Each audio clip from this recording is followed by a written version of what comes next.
Hey guys, tonight we're cracking open a chapter of history that's rarely whispered about in textbooks, but was very much alive in candle-lit corners and shadowy cloisters. Lust, sex and sin in the Middle Ages. And before we start, just a heads up, you probably won't survive this. Not because it's too spicy, well maybe, but because if you'd lived in medieval times with a curious mind and an even slightly active libido, chances are you'd have ended up in the stocks, whipped or burned, or all three, depending on the week. So before you get comfortable, take a moment to like the video and subscribe, but only if you genuinely enjoy what I do here. Also, I'd love to know, what city are you watching from, and what time is it where you are?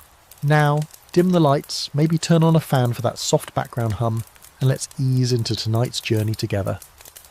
You start tonight's pilgrimage not in a bustling medieval town or a sultry tavern, but in a monastery. Yeah, not exactly where you expect to find a lot of sin. The air smells like candle wax, damp stone and something faintly medicinal. It's quiet, eerily so. The kind of quiet that makes every cough feel like a thunderclap. But even here, tucked away behind thick monastery walls and layers of vows, desire flickers like a stubborn flame. The monks around you wear wool robes, their hair shaved in a circular pattern known as the tonsure. They're supposed to have renounced the pleasures of the flesh. Lust is an enemy here, a prowling beast. And yet, you notice how Brother Thomas avoids Sister Agnes's gaze just a little too pointedly during Mass. His fingers twitch when she walks past. She, in turn, clutches her rosary tighter than seems strictly necessary. You learn quickly that this isn't some one-off scandal. Medieval monasteries were battlefields of the body. Monks and nuns fought constant, exhausting wars with their own thoughts. Sex was the original spiritual enemy, especially because you couldn't just banish it with fasting and cold baths. There were confessionals full of slippery accidents, dreams that left garments stained, and private moments with saints' statues that really didn't age well. One of the more bizarre features you discover is that monks kept records, detailed, awkwardly honest ones. There's a case of a 12th century abbot who confessed that the devil would show him visions of naked women in church. Yes, in church, during prayer. And did these visions tempt him? Oh, absolutely! He once described being so tormented he rammed his face into the cold floor to calm himself down. It didn't work, by the way. In fact, some monasteries became infamous for their not-so-holy behaviour. There's one story from France in the 11th century where the entire male and female communities of a double monastery were discovered in, let's call it, an elaborate entanglement. And not metaphorically. The church responded by shutting it down and calling the whole place a brothel in disguise. What makes this more ironic is how monastic life was sold as the ultimate escape from sin. Want to flee the temptations of the flesh? Easy. Take vows. Eat bland food. Chant Latin. Shave your head. But spoiler alert, it didn't work. If anything, isolation made things worse.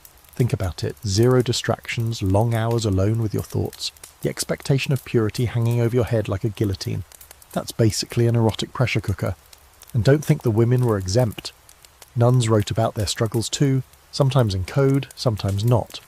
One 14th century nun described her nightmares of being seduced by black beasts with burning breath, classic incubus imagery, and wrote entire prayers begging God to harden her soul so she wouldn't...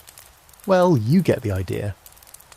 There's even debate among historians about how many of these supernatural accounts were metaphorical versus an actual way to explain desire they couldn't process otherwise. Some scholars argue that calling it a demon was safer than saying I'm horny and I hate it. Now, let's take a quick detour to the stranger side of the monastery. Did you know some monks trained themselves to dream lucidly just so they could avoid lustful imagery while asleep? Like literal dream yoga, but the medieval Catholic guilt-saturated version. One obscure monk named Heinrich claimed he could recite psalms in his dreams to drown out any seductive thoughts. Was it true? Who knows? But the fact that they even tried that tells you how desperate they were. And then there's the elephant in the cloister, actual affairs. Despite all the rules, plenty of monks and nuns had secret relationships. Smuggled letters, nighttime visits, hidden tunnels. A few were even discovered with children. That's right, children. In some convents, pregnant nuns were quietly sent away to repent, and the child either ended up abandoned or mysteriously adopted by local villagers. The official line, miraculous conception or trickery by the devil. Sure, Jan. Still, not all monks were tragic cautionary tales. Some were fully committed to suppressing their desires, and a few managed it. There were saints who allegedly never once had a sexual thought, and others who claimed to have achieved total purity. But here's the debate. Did they really? Or were they just very good at hiding it, or redefining what pure meant in their journals? Either way, your stay in the monastery leaves you with this weird dual feeling, awe at the intensity of their struggle, and sympathy for the fact that these people were told that even thinking about sex meant damnation. That's a tough burden, especially when, let's be real, people are gonna people, even in 1142. You leave through a side door as the Vespers begin, the chant rising behind you like smoke. Outside, the moon hangs low, and somewhere nearby a nightbird calls. You're heading deeper into this medieval world now, where the line between holiness and horniness keeps getting blurrier. And next up, saints with visions that would definitely raise some eyebrows. You don't get far from the monastery before finding yourself wrapped in another tale, this one drenched in incense and mystery, flickering candlelight and sweaty hallucinations. Saints, those holy paragons, weren't exactly immune to lust either. In fact, the deeper you dig into their lives, the more you realise many of them spent years locked in what can only be described as deeply personal, occasionally erotic showdowns with the devil, and sometimes with God. You slip into the shoes of a medieval believer, somewhere between sceptical and spellbound, as you pore over the lives of saints, vitae, as the church called them. These weren't just dry moral summaries. Oh no, these stories came with plot twists, seductions, naked apparitions, physical torment, spiritual ecstasy that got confusingly close to the other kind. Take St. Anthony the Great, for example. The poor guy fled into the desert to escape temptation and wound up with even more of it. According to his biographers, demons sent visions of women throwing themselves at him. Their bodies shimmered, their eyes sparkled, and in a classic move, Anthony rolled around in a thorn bush to stop his impure thoughts, not metaphorically, like actually dove into it. You're not sure if that worked, but you can't deny the dedication. But it's not just men. The female saints get even weirder. Meet St. Catherine of Siena. She took a vow of virginity at 7. 7. As an adult, she claimed she was spiritually married to Christ, even receiving a ring that, according to her, was made from the foreskin of Jesus. Yep. You blink, reread, and there it is again. Foreskin. Medieval hagiography had no chill. And then there's St. Teresa of Avila. Although technically she lived a bit after the medieval period, her writings reflect centuries of mystical eroticism. She wrote of an angel piercing her heart with a flaming spear, causing her to writhe in pain and joy so intense it left her utterly consumed. If that sounds vaguely like a romance novel scene involving divine BDSM, you're not alone. Scholars still debate whether these visions were purely spiritual or whether Teresa was channeling suppressed desires into her metaphysical language. Some even argue she was having out-of-body orgasmic experiences and just didn't have the vocabulary for it, so she called them divine ecstasies. These accounts weren't fringe tales tucked away in dusty corners. They were popular, were widely read, even used as instructional material for other devout souls. The takeaway was clear. Spiritual perfection required confronting lust head-on, and the way you defeated it? Well, often by enduring increasingly surreal, occasionally sexy torments. But here's the twist that makes you raise an eyebrow. Sometimes the saints enjoyed the visions. There are passages where the tone shifts, from horror to awe, from disgust to wonder. Saint Lutgardis, a 13th century mystic, claimed that Christ kissed her on the mouth, like romantically. In one vision, his hands caressed her heart. She felt flooded with warmth and heard divine music. Was it symbolic? Maybe. Was it also the only acceptable framework for a woman in that society to describe any kind of intense pleasure? Almost definitely. That's where the open debate comes in. Were these saints truly transcending the flesh, or just finding loopholes? Some modern historians suggest these holy visions were often the only safe container women had to express desire, intimacy, and pleasure. A kind of spiritual drag show, where they slipped into a role society allowed and used it to say what they couldn't say openly. Even stranger, some of these visions mirrored common erotic tropes of the time. The swooning, the breathlessness, the feeling of being overcome, helpless. The language of religious ecstasy bled into erotic poetry and vice versa. And honestly, after a few hours reading through these saintly accounts, you start confusing them with courtship scenes from romance tales.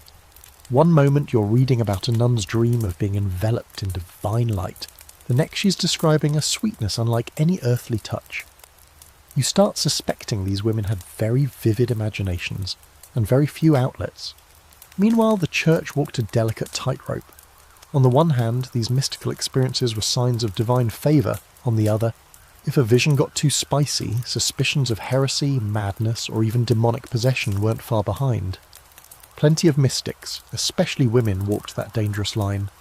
Be too pious, and you might be declared a living saint. Be too sensual about it, and you might find yourself on trial. You duck into a small chapel to catch your breath. Inside, there's a mural of St. Margaret holding a dragon by the tail, and honestly, it's not the most innocent image. Everything in this era had double meanings. That's what's so fascinating. No one could talk openly about sex, but everyone knew what they were dancing around. Saints, poets, even the bishops played this coded game. And of course, not every saint made it out unscathed. St. Christina the Astonishing, her name's not even the weirdest part, was said to levitate, throw herself into furnaces, and dive into icy rivers to resist temptation. Her entire biography reads like a medieval fever dream. Some think she suffered from epilepsy or a neurological condition, and her visions were misunderstood. Others see her as a mystic genuinely trying to wrestle with the contradictions of body and soul in a world that punished both extremes. You exit the chapel just as a bell tolls in the distance, another reminder of how closely time and ritual wrapped around desire in this world.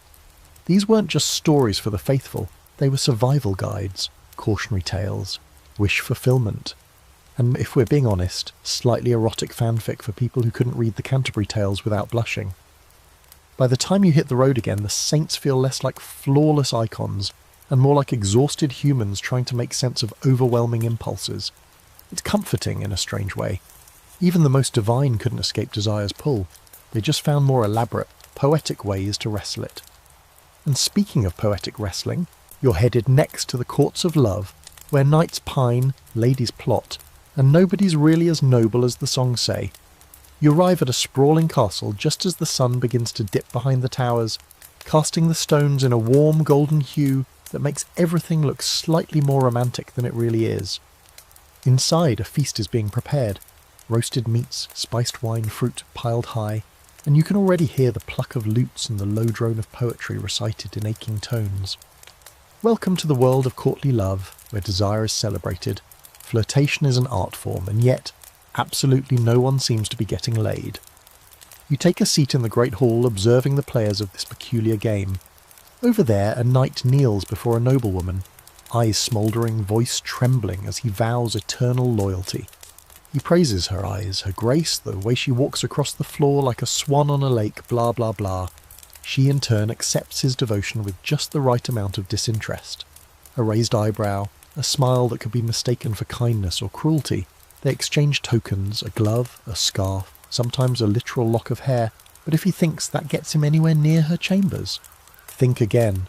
This is courtly love, refined, tortured, and, as you quickly realise, probably invented by someone who enjoyed emotional suffering. It's not about fulfillment, it's about the longing, the ideal, love that cannot, should not be consummated. That's what makes it pure. You start to wonder if this entire cultural obsession was the medieval version of edging. The poets of the time, troubadours and trouvères, specialised in this stuff. They'd travel from court to court singing of unattainable women and the agony of loving someone they could never touch. One of the most memorable was Chrétien de Troyes, who gave us tales of Lancelot and Guinevere, Tristan and Isolde, and other classic situations where true love is always just out of reach, or has to be kept secret because someone already said "I do" to a king or an enemy lord. And yes, while these stories were technically fiction, they shaped the actual behaviour of the nobility. People mimicked what they read. Ladies would flirt just enough to inspire devotion, but not so much as to lose control. Knights would perform absurd feats, jousting, slaying beasts, writing sonnets by candlelight, all for a single smile or whispered word. You start to think maybe the real reward was the performance itself. The idea that wanting was nobler than having. But here's the kicker. That's all on the surface. Scratch a little deeper, and it turns out these chaste declarations were often just a glossy cover for very real affairs. Especially at court, where political marriages were the norm, love often had to be found elsewhere. You trail a few couples into side corridors, watching the masks drop the moment they're alone. The longing becomes touching, the poetry becomes whispers, and the noble restraint becomes an excuse to sneak off behind the tapestry. One particularly juicy example, Eleanor of Aquitaine and her court of love. She's one of the most powerful women of the 12th century, and she basically hosted salons where ladies debated the rules of romantic behaviour like it was a medieval episode of The Bachelor. Should a man pursue a married woman? Should jealousy be encouraged? How do you test a lover's loyalty? It sounds all very polite and philosophical, until you realise many of the participants were embroiled in affairs of their own, often with the very knights writing those swoony poems. Still, this whole courtly love thing had strict rules. One big one. It was supposed to be non-physical. That kept it from being technically sinful. The church didn't love it, of course.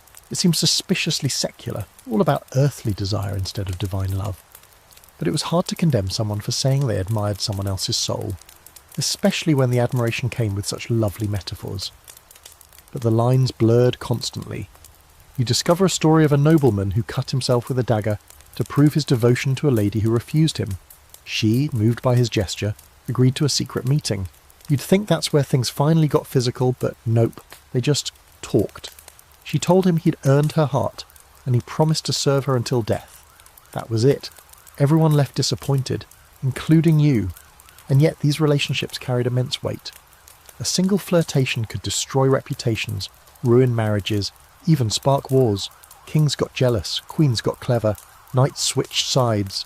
You watch it unfold in slow motion, the way a look becomes a rumour, and a rumour becomes scandal. One lady of the court passes you and mutters, "It's not the love that's dangerous, it's the politics." She's not wrong. There's also the fringe theory you stumble across. Some scholars believe that courtly love was actually a kind of literary smokescreen for real-world power negotiations. Noble women, so often pawns in arranged marriages, used the rituals of courtly love to assert influence. By choosing who to favour, who to tease, who to shame in front of others, they subtly controlled social dynamics. So maybe that glove wasn't just a token, it was a chess move. And then there's the sex, or lack of it. Some historians argue that courtly love was a kind of proto-erotic theatre, a way to sublimate desire into something socially acceptable. Others insist there was sex, just hidden behind metaphor and poetic layers thick enough to confuse any chaperone. After all, medieval texts rarely said things outright. Instead of, they slept together, it was, he took shelter in her garden. You know, very subtle. By the end of the evening you realise you've been watching an elaborate masquerade. Everyone pretending to be above the flesh, while quietly negotiating access to it. Lust, here, wears a mask of longing. It's choreographed, constrained, and still somehow manages to burn through the silk and lace and fan fluttering like wildfire. You step outside the hall, the night cool and perfumed with rose petals and wine. Somewhere behind you, a poet is still reciting to a half-interested duchess. But you're headed somewhere different now. You've seen how the nobles pretend. It's time to see how the peasants really live, and how they get around having no privacy, no power, and no poems. You leave the glittering world of nobles behind. No more velvet drapes or lute music. No more fan dances of flirtation. Now the air is heavier, thick with the scent of damp earth, wood smoke and livestock. You're standing in the centre of a medieval village, somewhere in northern Europe, maybe England or France. The houses are cramped and close together, made of timber and thatch, and there's no such thing as personal space, let alone privacy. But that doesn't mean people here don't fall in love, or lust, or end up tangled in bedrolls on chilly nights. In fact, they often do, all without the luxury of silk bedsheets or carefully coded poetry. You peek into one of the cottages, ducking beneath the low doorway. The interior is a single room, one bed, maybe two if they're lucky. Parents, kids, and sometimes even a goat all sleep within feet of each other. And here's where things get resourceful. There's a tradition in some regions called bundling, or bed courtship, where a young couple, often in their teens, is allowed to lie together in bed with clothes on to talk, bond, and test their compatibility. Yes, you heard that right. In bed, together, usually with a wooden plank or a sackcloth between them, but still, more progressive than you'd expect. Of course, the idea was that they wouldn't have sex, that they'd just, hang out, supervised intimacy. But let's be honest, they were teenagers, they were curious, and that they were surrounded by hay. You do the math. And sometimes this led to what was charmingly called premarital negotiation.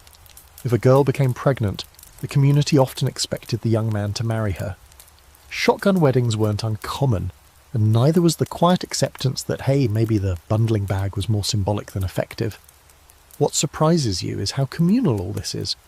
In a society where privacy is almost non-existent, the community becomes both witness and judge of romantic relationships. Neighbours gossip, families keep tabs, and public reputation can make or break a courtship. You hear about a ritual where village women would inspect the bedsheets after a wedding night to confirm consummation had occurred. If the sheet was bloody, all was well. If not, rumours flew. You wonder how many clever brides pre-stained the fabric just to avoid scandal. Sex among the peasantry isn't shrouded in the same performance of chastity as it is among the nobility. It's part of life. Practical, sometimes tender, sometimes hurried. You watch couples steal moments behind haystacks or in the forest, where birdsong and the rustle of leaves provide a thin veil of cover. A few are caught, sure, but punishment is often lighter than you'd expect. A small fine may be public penance. Everyone knows desire doesn't wait for the church's blessing. That said, there were rules, and crossing certain lines could be dangerous. Adultery, especially if it involved someone of higher status, could lead to exile, flogging, or worse. But among the lower classes, sexual transgressions were often handled within the community. You witness a strange custom called charivari, where a man who married a much younger woman, or someone suspected of infidelity, gets paraded through the village on a donkey, while people bang pots and yell insults. It's half punishment, half performance, and it reeks of petty vengeance disguised as moral outrage. Still, there's humour here too, a kind of earthy acceptance. One local midwife, a stout woman with a gap-toothed smile, pulls you aside and says, "The Lord can keep his sermons, babies come when they want." She's attended dozens of births, some from married couples, some not, and doesn't seem particularly scandalised by any of it. She even jokes about how many noblemen have left their blessings in village cradles. And yes, that's a thing.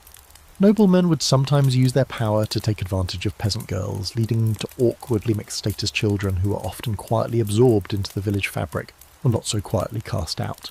One thing that stands out is how marriage itself isn't always a grand event down here. Sometimes it's just a handshake in front of witnesses, a verbal agreement that they'll share work, food and a bed. The church wants a priest involved, of course, but in many cases, local custom rules the day.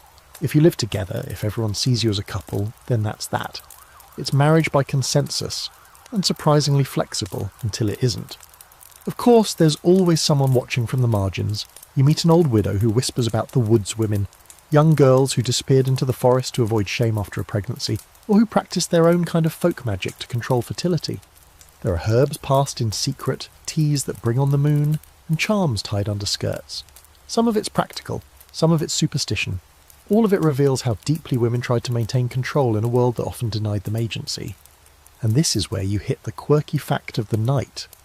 In some parts of medieval Europe, young couples would carve love runes into tree bark, not just as a romantic gesture, but as a kind of spiritual insurance policy. If they couldn't afford a priest's blessing, the tree would do. It was natural, eternal, and frankly more available than a bishop.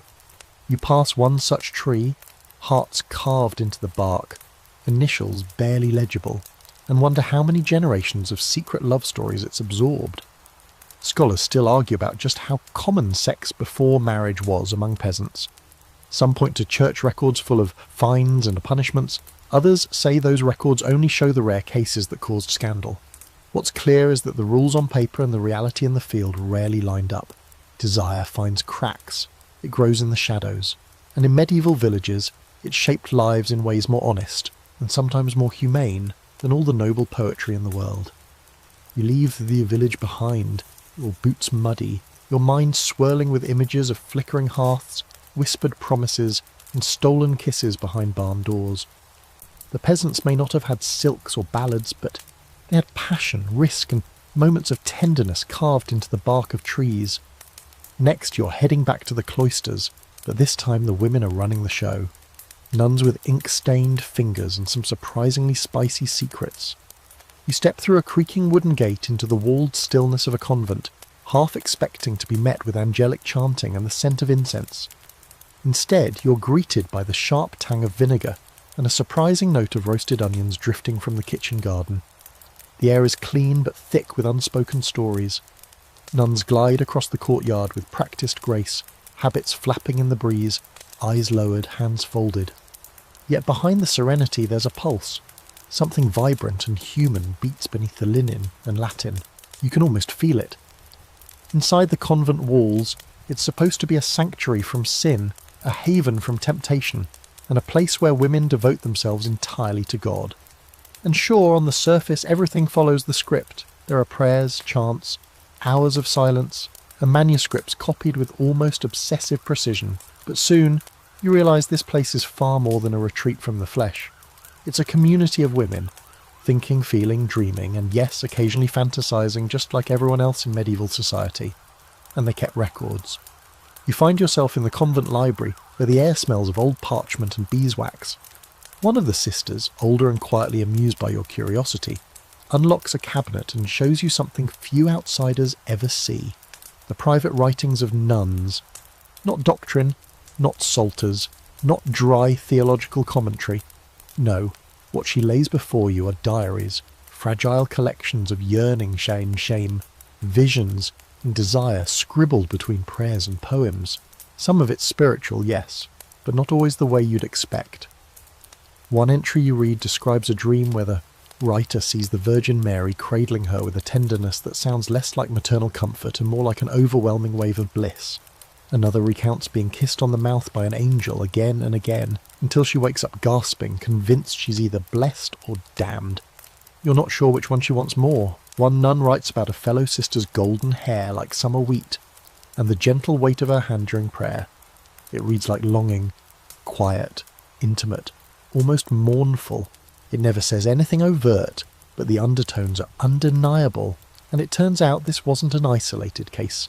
In convents across Europe, from England to Italy, scholars have found letters and poems passed between women, sometimes coded, sometimes shockingly direct. One nun in Germany wrote of her hunger for the warmth of Sister Clara's body. Another, in a tiny outpost in France, confessed that she sought God's mercy for dreaming of carnal joy while sharing a bed in winter. You pause here, wait, sharing a bed? Oh yes, convent dormitories were communal, often with 2 or more nuns per straw mattress in colder seasons. It was practical, economical, and in some cases, an unexpected invitation for intimacy. While rules forbade physical affection, enforcement was inconsistent. After all, there weren't cameras or DNA tests, just a lot of dim candlelight, heavy robes, and human need. Still, not everything was hidden. In fact, some abbesses kept astonishingly honest records of misbehaviour. You come across one case where a nun was caught with a visiting monk, under a staircase no less. Another was discovered with a local butcher's daughter, who'd been smuggled into the grounds disguised as a laundry assistant. In most cases, the punishment was temporary seclusion, extra prayers, and a stern talk. But sometimes, especially if noble families were involved, scandals were buried entirely. And then there were the love tokens, small crosses, carved charms, notes tucked into rosary pouches. One nun buried a letter beneath the roots of a cherry tree, addressed to the one whose voice haunts me in sleep. She never signed it. She didn't have to. Everyone in the convent knew, but it wasn't always about sex or forbidden love. Many of these women were intellectual powerhouses, starved for stimulation. They read everything, Augustine, Plato, even Roman poets if they could get away with it. They debated theology late into the night, translated texts, and wrote mystical reflections that, when you squint just a little, sound like erotic poetry disguised in the language of piety. One visionary nun describes her soul being pierced by a divine flame and opened like a flower to the light. If that's not metaphorical foreplay, you don't know what is. Now here's your fringe fact for the night. Hildegard of Bingen, the famous 12th century abbess, composer and mystic, once wrote that a woman's soul could become pregnant with divine inspiration, an idea that some modern readers interpret as spiritual queerness. She also had an intense, possibly romantic bond with another nun named Richardis. which ended in a heartbroken flurry of letters when Richardis was transferred to another convent. Hildegard's grief reads like a breakup album in Latin. Of course, modern scholars debate what all of this means. Were these relationships romantic, platonic, emotional coping mechanisms in an all-female environment? Did nuns understand their own desires in the way we frame sexuality today? There's no single answer. What's clear is that these women lived full, complex emotional lives, far from the image of passive celibate angels that church propaganda liked to project. You also learn that many women didn't choose the convent freely. Families often sent daughters here as a financial decision or political strategy. If you weren't beautiful enough to marry advantageously or had too many sisters ahead of you, off to the nunnery you went. Some embraced it, others didn't. One diary has a single heartbreaking line: "I do not love my vows, but I obey them."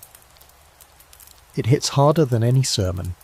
And let's not forget the occasional outliers, the rebellious nuns who snuck out of the convent at night, visited taverns, and even took lovers. In 14th century Italy, one group of nuns was discovered hosting masked dances in their cloister complete with hired musicians. When church officials arrived, they found wine, laughter, and a suspicious lack of guilt. The women were reprimanded, of course, but not expelled. Why? Because some of them were related to bishops. Surprise! As you walk back through the cloisters, moonlight falling through arched windows, you hear the echo of a hymn rising from the chapel. It's beautiful, haunting, but layered beneath the melody is the undeniable truth that these women, so often imagined as blank slates of virtue, were just as full of longing, conflict, imagination and secrets as anyone else. Maybe even more so, tucked away from the world with only candlelight and each other for company. Next you'll slide into a confession booth, where the air is thick with incense and whispered sin, and on the other side of the screen, a priest who might be more familiar with temptation than you'd expect. You step into the shadowed hush of a stone church, where stained glass throws scattered pools of coloured light across worn pews, and the scent of centuries-old incense clings to every surface. The altar gleams in the distance, but your attention is drawn to a far darker corner, the confessional booth. It's an odd little wooden structure, like a confessional closet with secrets wedged into its grain. You slip inside, close the curtain, and find yourself breathing the same musty air as generations of sinners who've crouched here before you. On the other side of the screen, a priest clears his throat, and what unfolds isn't exactly what you'd expect. In theory, the medieval confessional is a sacred space, a channel for cleansing the soul, a ritual for laying bare one's most shameful desires before God. But in practice, well, that's where things get complicated, because the person behind the screen isn't just a holy man, he's human, with ears and curiosity and, let's be honest, sometimes questionable restraint. Confessions could be brutally explicit.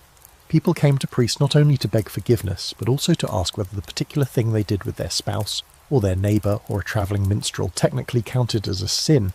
You hear one such confession, a young man trembling as he whispers that he allowed a girl to touch his shameful member while bathing.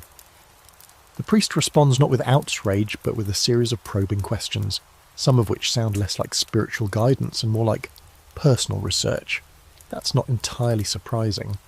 Priests were often the most educated men in the village, but that didn't make them immune to lust. In fact, some had more access to temptation than most. Parish priests were supposed to be celibate, mandated by church law since the 12th century, but enforcement was patchy, and rural communities weren't exactly brimming with watchful bishops. So when the local priest took a mistress, everyone kind of looked the other way, unless he got too bold. You come across the story of Father Gerard, who had a reputation for hearing certain women's confessions in private and for taking a suspiciously long time doing so.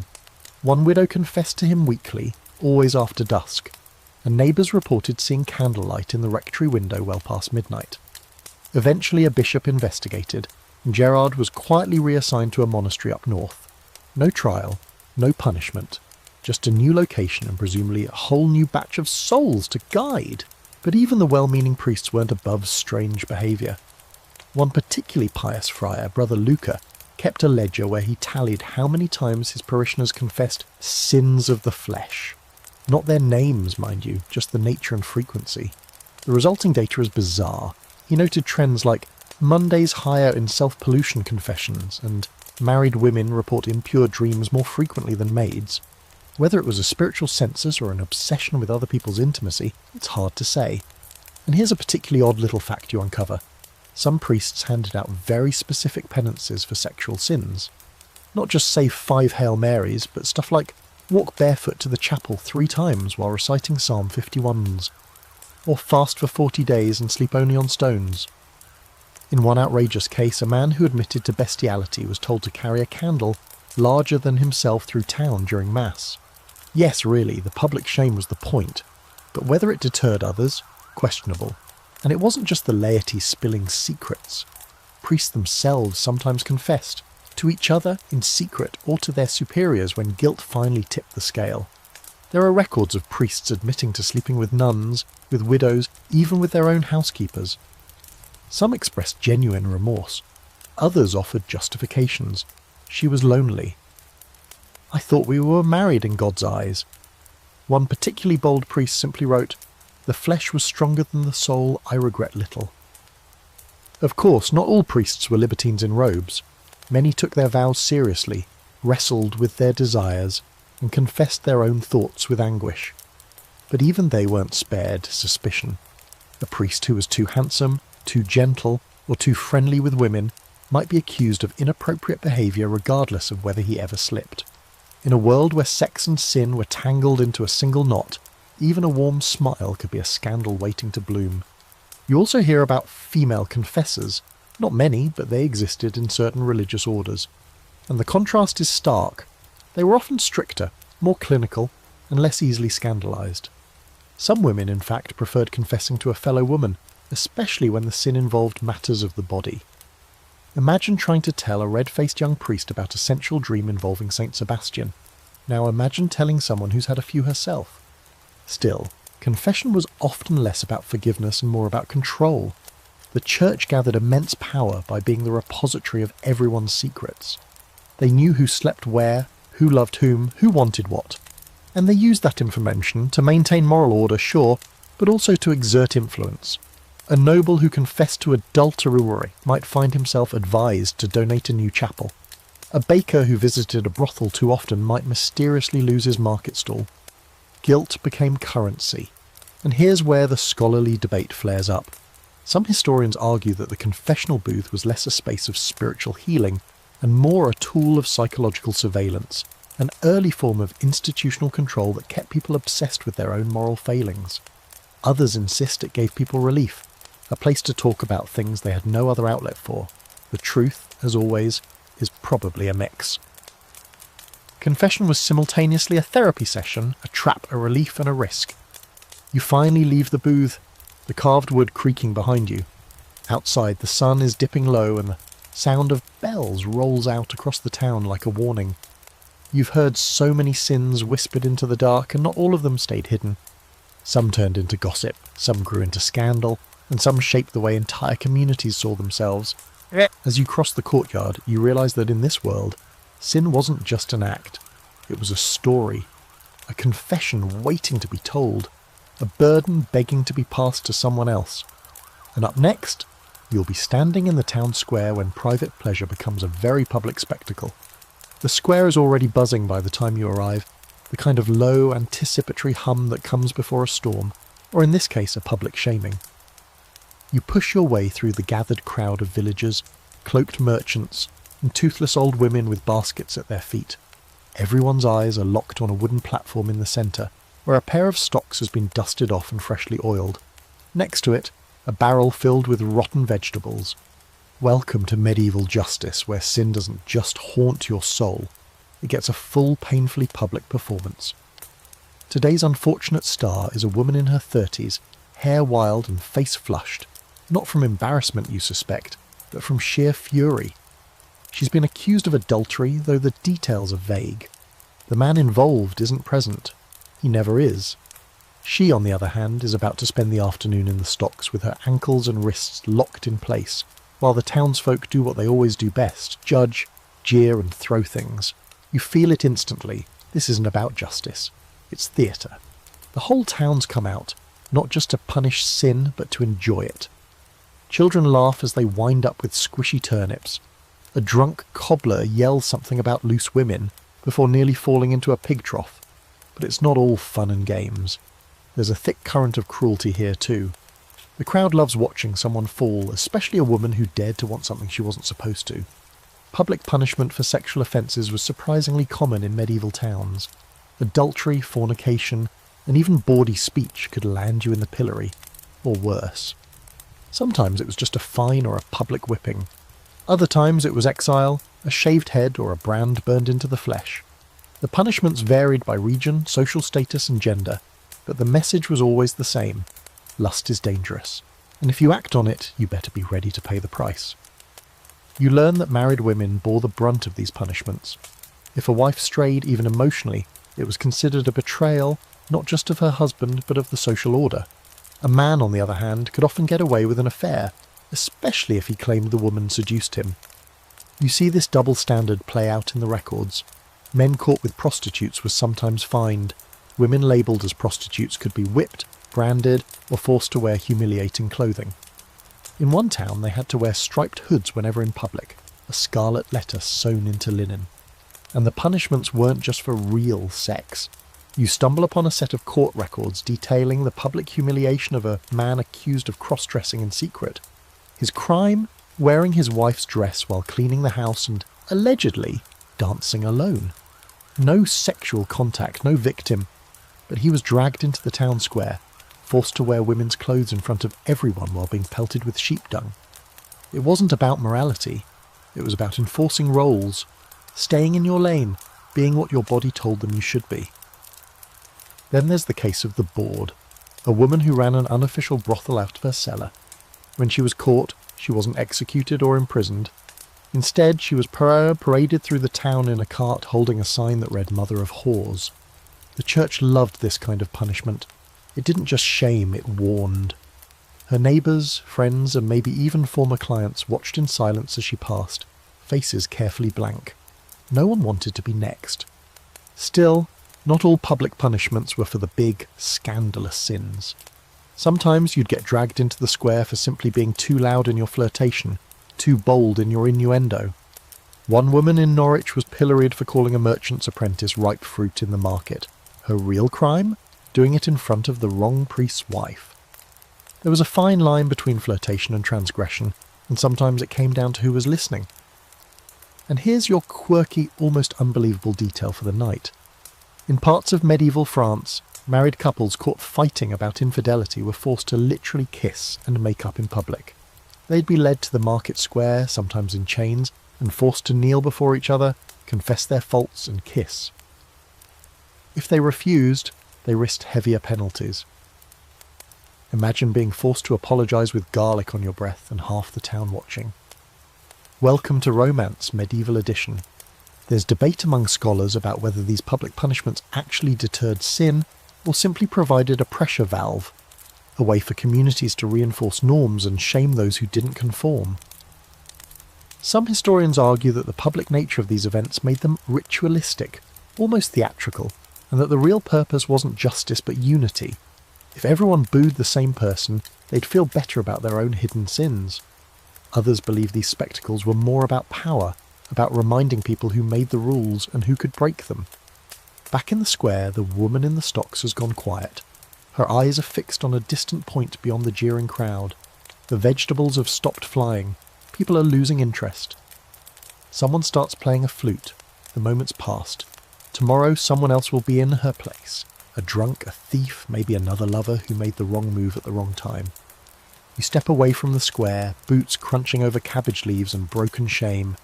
The sun's low now, casting long shadows.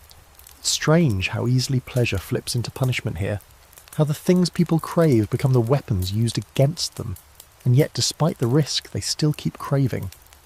Next you'll head into darker territory, where lust isn't just punished, but demonised. Lettre de la. A woman is about to stand trial for consorting with something infernal. You might want to keep your crucifix handy. You arrive at the edge of a village just as the torches are being lit, their flames casting jagged shadows across the timber-framed houses. The air is heavy with damp earth and wood smoke, but there's something else underneath it, something sharper. Fear. It moves like a fog through the streets, thickening near the church where a crowd has gathered. They're not here for prayer, they're here for a trial. And not just any trial, this is the kind where accusations burn hotter than facts and demons are given names. A woman is being accused of laying with the devil himself. Her name is Isabeau, mid-30s widowed herbalist, mother of 2, and unfortunately for her, she's also attractive, self-sufficient, and rumoured to know which plants bring on the blood or still a restless husband. These days, that's enough to get you branded a witch. But when you squeeze through the crowd and get a glimpse of her, hands bound, dress torn at the sleeve, eyes burning with fury, you can tell this is about more than herbs or local gossip. Someone's accused her of sex with a demon, and everyone seems a little too ready to believe it. The priest, puffed up with righteousness and beard oil, reads the charges aloud in a voice that wavers just enough to sound theatrical. She did consort with a demon in the likeness of a man. She did allow the creature to enter her body through unholy means. She did cry out in pleasure rather than pain. The crowd shifts, murmurs ripple, some cross themselves, others look a little too curious. You find yourself leaning in too. Not out of voyeurism, okay, maybe a little, but because you know how these stories go. Isabeau won't just be questioned about her soul. They'll want details. What did the demon look like? Did it have claws or hooves? Did it speak in tongues or whisper sweet nothings in her ear? And yes, that's what they're asking. Right now, with a notary writing it all down. What's wild is how detailed these demon sex accounts often were. Inquisition records are filled with women describing creatures that visited them at night. Sometimes handsome, sometimes monstrous. Some came as lovers, others as rapists. Some seduced with soft words and warm hands. Others forced themselves into dreams like a sickness. But no matter how the women described it, the church had a script ready. These were incubi, male demons who tempted women into sin, stole their seed, and used it to breed more evil. Conveniently, it explained everything from sleep paralysis to sexual desire to why someone's sheets might be damp in the morning. You hear Isabeau's voice cut through the crowd, defiant, trembling. She says the devil came in the form of her dead husband, that she dreamt of him touching her, kissing her, lying beside her just like he used to, that it felt real, that she wanted it to be real. And just like that, the crowd shifts again, some to sympathy, others to horror, because she admitted the most dangerous thing of all, that she enjoyed it. The irony here is so thick you could spoon it. The same church leaders who rail against desire also believe that demons spend all their time seducing people, especially women, especially at night, especially in ways that just happen to line up with people's actual suppressed fantasies. There's something darkly hilarious about that. Or tragic, or both. And then comes the inspection. Yes, the physical kind.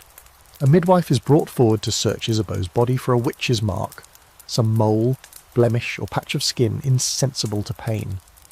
You watch as she's forced to strip under torchlight while strangers examine her for proof that she's been suckled by a demon. It's invasive, humiliating, and worse, it's deadly serious. Because if they find something, anything, it's game over. They do, of course, a freckle on her inner thigh. That's all it takes. The priest declares it the devil's kiss, and just like that, the weight of the accusation becomes impossible to shrug off. But here's where the scholarly debates rage. Did these women really believe they'd slept with demons? Were they describing vivid dreams filtered through religious fear, or inventing stories under torture? Or were these confessions shaped entirely by their interrogators, desperate women saying what they thought would stop the pain, or align with what they were told had to be true? Some historians argue that these were simply erotic dreams, misunderstood by both the dreamer and the society. Others suggest the church itself projected sexual panic onto the accused as a way to police not just sin, but female autonomy. Because here's the thing, many of these so-called witches weren't seductresses or Satanists.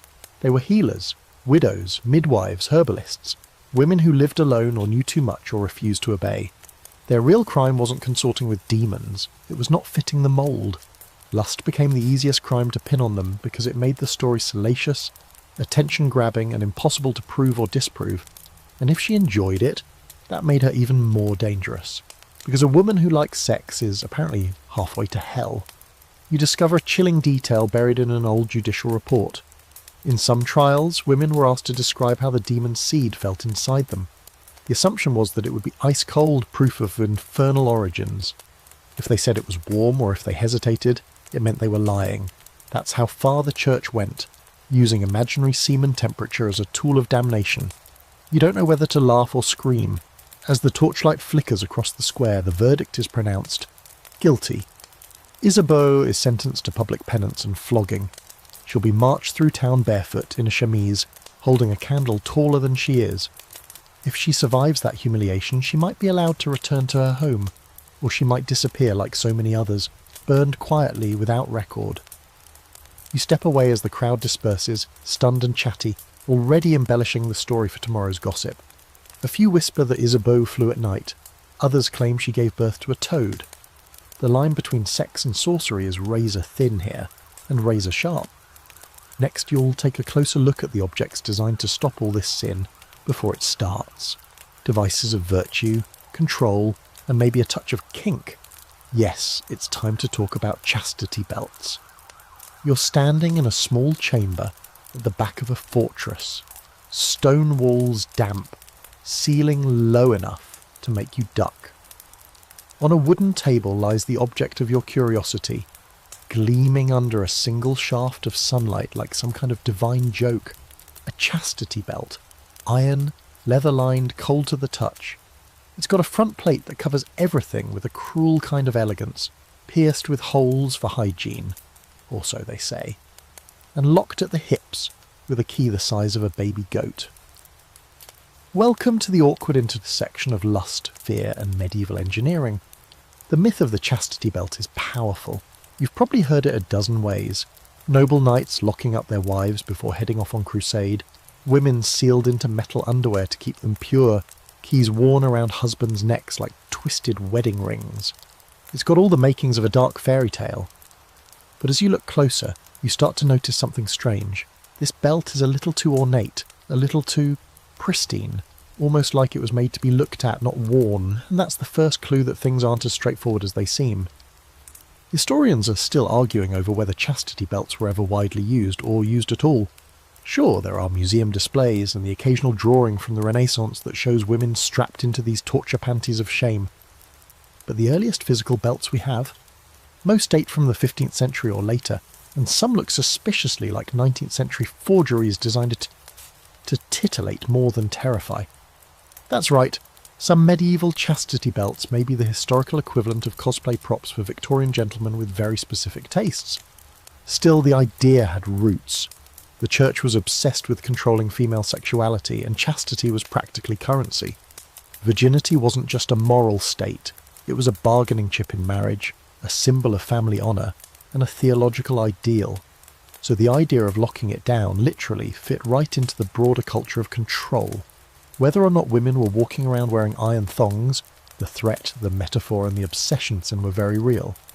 You leaf through some old manuscripts and find a few references, none of them exactly flattering.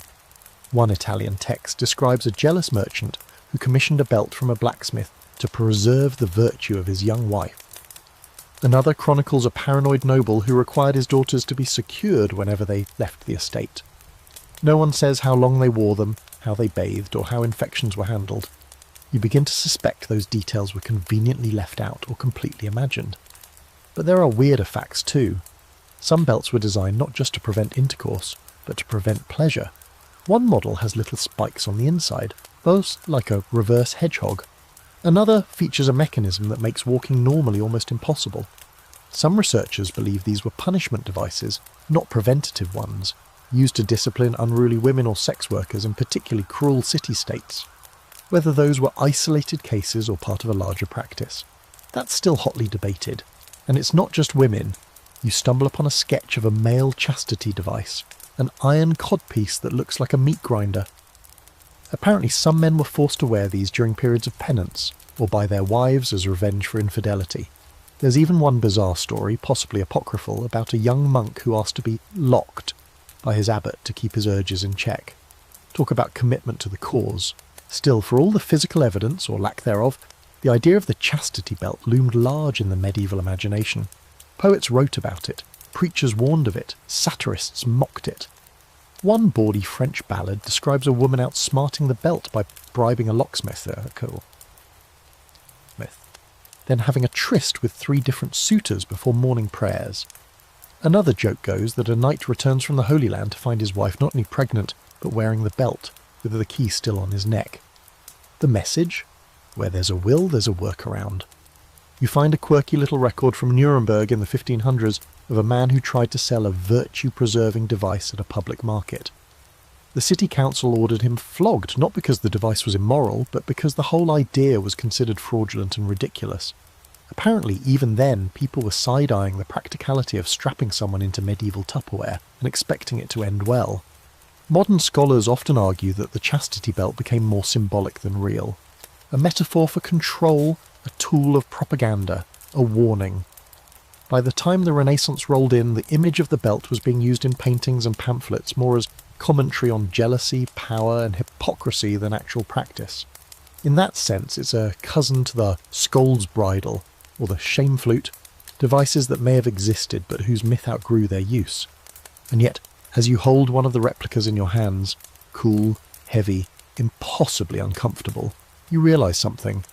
Real or not, it feels medieval, brutal, controlling, deeply distrustful of the body, which means it fits perfectly into the world you've been wandering through, where sin is feared, punished, and always lurking just under the surface of virtue. Whether anyone actually wore one might matter less than the fact that everyone believed someone could. You leave the fortress behind, passing through a courtyard where lovers once danced under banners and suspicion. Your thoughts swirl with iron and fire, with the absurdity of locking up lust and pretending that would be enough to make it disappear. And now you're heading to a wedding, not for love, but for duty. And the guests, more interested in the bridal sheets than the bride and groom. You arrive just in time for the wedding feast. A blur of roasted meat, sticky wine, laughter thick with onions, and nobles in velvet laughing a little too loudly. The bride and groom sit beneath a canopy of embroidered cloth, looking like two strangers stuck in the world's most awkward team-building exercise. She's pale and stiff, glancing down at her hands like she's trying to vanish. He's already 3 goblets deep and grinning at something that probably isn't funny. No one here seems concerned about love. They're waiting for the real show, the bedding ceremony. Yes, the moment when all pretense drops and the new couple is escorted, often publicly, to their marriage bed. The crowd doesn't even try to be subtle. They're chanting songs, cracking jokes, making crude rhymes about fruit and animals. If this feels absurdly invasive, it's because it is. But in medieval Europe, this was normal. The marriage wasn't considered valid until consummated, and sometimes the proof wasn't just expected, it was required. You trail the procession up narrow stairs lit with sputtering candles, where the newlyweds are deposited in their chamber like livestock in a pen. Onlookers, nobles, clergy, servants, even the bride's aunt, gather around the bed as the couple is undressed. There are rules, of course. No touching, just watching, encouraging, teasing. A few throw flower petals. One knight plays a lute. It's surreal. The couple climbs under the sheets, and then the curtains are drawn, halfway, because the moment they finish, everyone wants to know. You'd think this kind of spectacle would kill the mood, but that wasn't the point. This ritual wasn't about intimacy, it was about legitimacy. Marriages in the medieval world weren't romantic contracts. They were economic alliances, political chess moves or strategies to transfer land and titles. And to make them binding, there had to be evidence of consummation. That brings you to the infamous bridal sheet inspection. In many places, after the deed was done, or in some cases claimed to be done, the bed linens were displayed, often outside the house, so the blood could prove the bride's virginity. Red spots meant purity, honour, and a good investment. No stains? That was a problem. Rumours could erupt, dowries could be returned, families could feud. In one recorded case, a groom annulled the marriage on the spot and demanded his money back. The bride was 15. Her father sued for slander. The court ruled in favour of the bedsheet. Of course, not every woman bled, and many knew it. So some got clever. There are whispered accounts of brides pricking their fingers, slipping animal blood under the sheet, or bribing servants to vouch for what didn't actually happen. One merchant's daughter allegedly kept a vial of chicken blood hidden in her corset just in case. Virginity was such a commodity that entire fates hinged on the appearance, not the reality of it.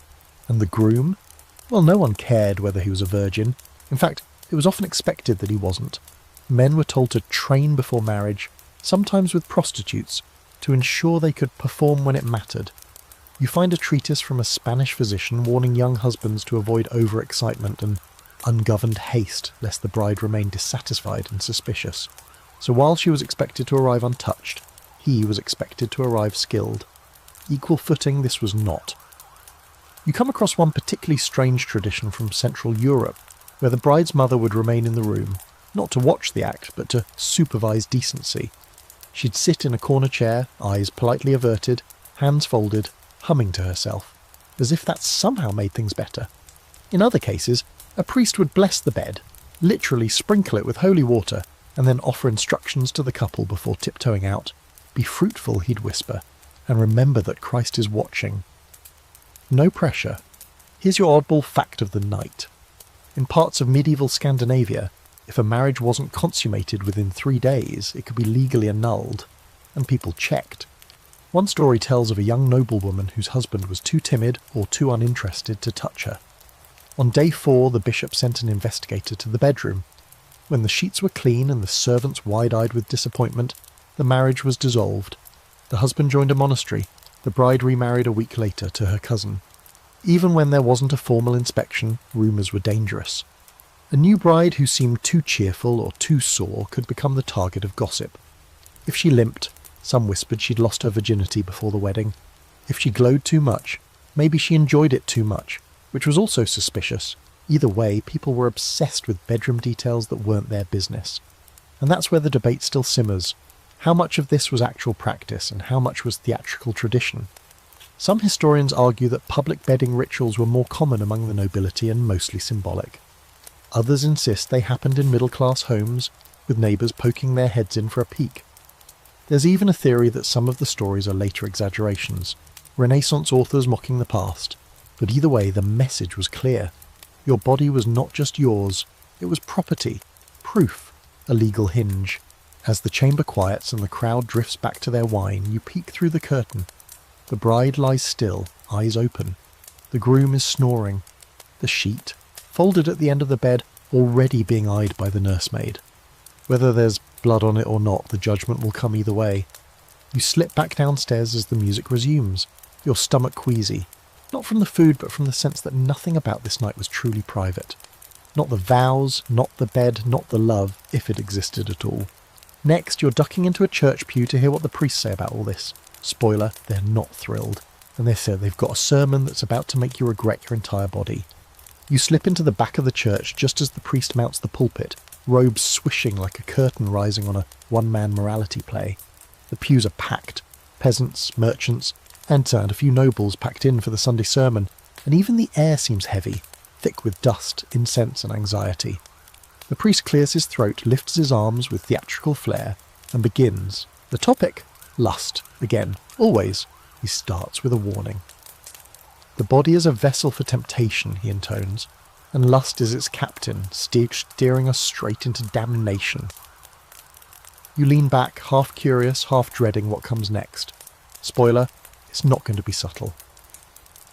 The sermon rolls forward like a war drum. Sex outside of marriage is sin. Sex in marriage without the intent of procreation, also sin. Thinking about sex, sin. Looking at someone with desire, double sin. You can almost hear the collective clench of an entire village trying not to remember last night. The church, especially in the later Middle Ages, was on an all-out mission to control the human body, and nowhere did it try harder than in the realm of sexuality. You read some of the texts used to guide confession and preaching, and they're more graphic than any romance novel. They categorise sins down to the position, the frequency of all, and even the mood. Did you enjoy it? That's worse. Did you do it with the intention of mutual delight? That's practically Satanism. And yes, there were official lists. One document from the 13th century lists over 30 unlawful sexual positions, along with penalties. Some priests told couples that only missionary was acceptable. Others believed even that was suspect if there was too much groaning. One preacher famously warned his congregation that even a kissing with tongue could summon demons. You look around the church and wonder how anyone managed to procreate at all. The priest thunders on, quoting Augustine, the father of Christian guilt, who insisted that the only justification for sex was to produce children, and even then you should feel a little bad about it. According to him and a slew of medieval theologians, desire was a byproduct of the fall. Adam and Eve? They ruined everything. Lust is not love. Lust is proof of our brokenness. If you enjoy sex, it's because sin lives in your flesh. No amount of rosaries can scrub that out. You catch the eye of a woman 2 rows up who looks like she's trying not to laugh or cry. It's hard to tell. Maybe she's thinking about the night before. Or maybe, like you, she's just exhausted by the contradiction. Everyone's expected to marry, have kids, populate the Christian kingdom, but also to pretend sex is this joyless, guilt-ridden duty that must never be enjoyed. It's like being told to bake a cake without tasting the batter or smiling while you do it. And yet the church didn't ignore sex. It obsessed over it. Monks wrote treatises on the dangers of nocturnal emissions, pollution they called it, because clearly spontaneous arousal meant the devil was rifling through your dreams. There were entire theological debates over whether married couples could have sex on Sundays, feast days, or during Lent. Answer: usually no, but maybe if you really, really needed to and cried afterward. One friar you read about, Brother Peter, bless him, argued that even married couples who loved each other too much were guilty of sin if their affection led to pleasure. He warned that too much joy in the marriage bed would soften the heart and weaken the soul. You wonder what his own bed looked like. Probably a plank of wood and a bad attitude. Still, not all churchmen were full-on killjoys. A few quietly admitted that desire was natural, even useful in the context of marriage. Some theologians wrote that affection between spouses was a gift from God, a way to keep couples bonded through hardship, but they were the minority. Most voices doubled down. Lust equals sin. Your body is suspect. Your thoughts are worse. And don't even think about touching yourself. Here's your quirky fact for the night. In certain regions, the church advised that married couples should abstain from sex for 40 days before Easter, 30 days before Christmas, 7 days before taking communion, and on all feast days, of which there were a lot. By the time you add in menstruation, pregnancy, postpartum periods and fasting seasons, the average medieval couple was left with about, 5 to 10 guilt-ridden, nervously performed nights per year. Max! And don't you dare enjoy them! Meanwhile, the same church that preached against lust in sermons funded illuminated manuscripts that showed Adam and Eve blushing under fig leaves, demons groping monks in their sleep, and even naked saints resisting temptation while naked. The mixed messaging is almost funny if it weren't so damaging. On one hand, sex is dangerous. On the other, look at these pictures of people almost having it. And the debate still simmers in academic circles. Some argue that medieval Christians internalised all this doctrine, living lives of repression and shame. Others suggest that people just nodded along in church and then went back to doing whatever they were going to do anyway. After all, there's no shortage of confessions, court records, and poetry filled with desire, scandal, and not-so-holy thoughts. Maybe people learned to live in both worlds, pious by day, passionate by night. Back in the church, the priest is winding down, his voice softening, as he calls for repentance. Guard your thoughts, he says, for they are the seeds of action. Even a single lustful glance can be the beginning of eternal damnation. You look around at the crowd again, and it's clear, no one here is entirely free of guilt. That's kind of the point. Keep them ashamed and they'll keep coming back, keep confessing, keep donating, keep believing. You slip out the side door as the choir begins to sing, voices echoing off stone in solemn harmonies. Outside, the sun is high and the street smells like life. Cooked onions, fresh bread, unwashed bodies and horses. You inhale deeply.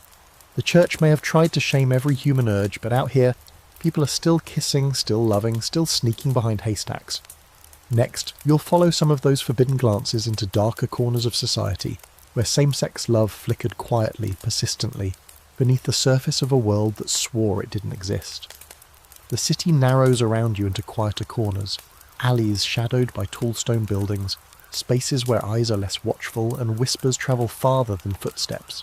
You've left behind the sermons and the public punishments, slipped out of the town square where sin is loudly condemned, and into a realm of softer defiance.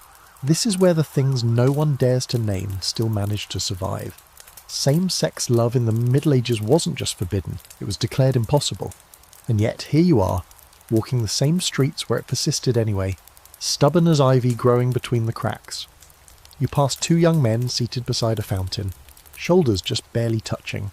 Their conversation is quiet, casual on the surface, but the way they look at each other speaks volumes. A moment too long, a smile too shy.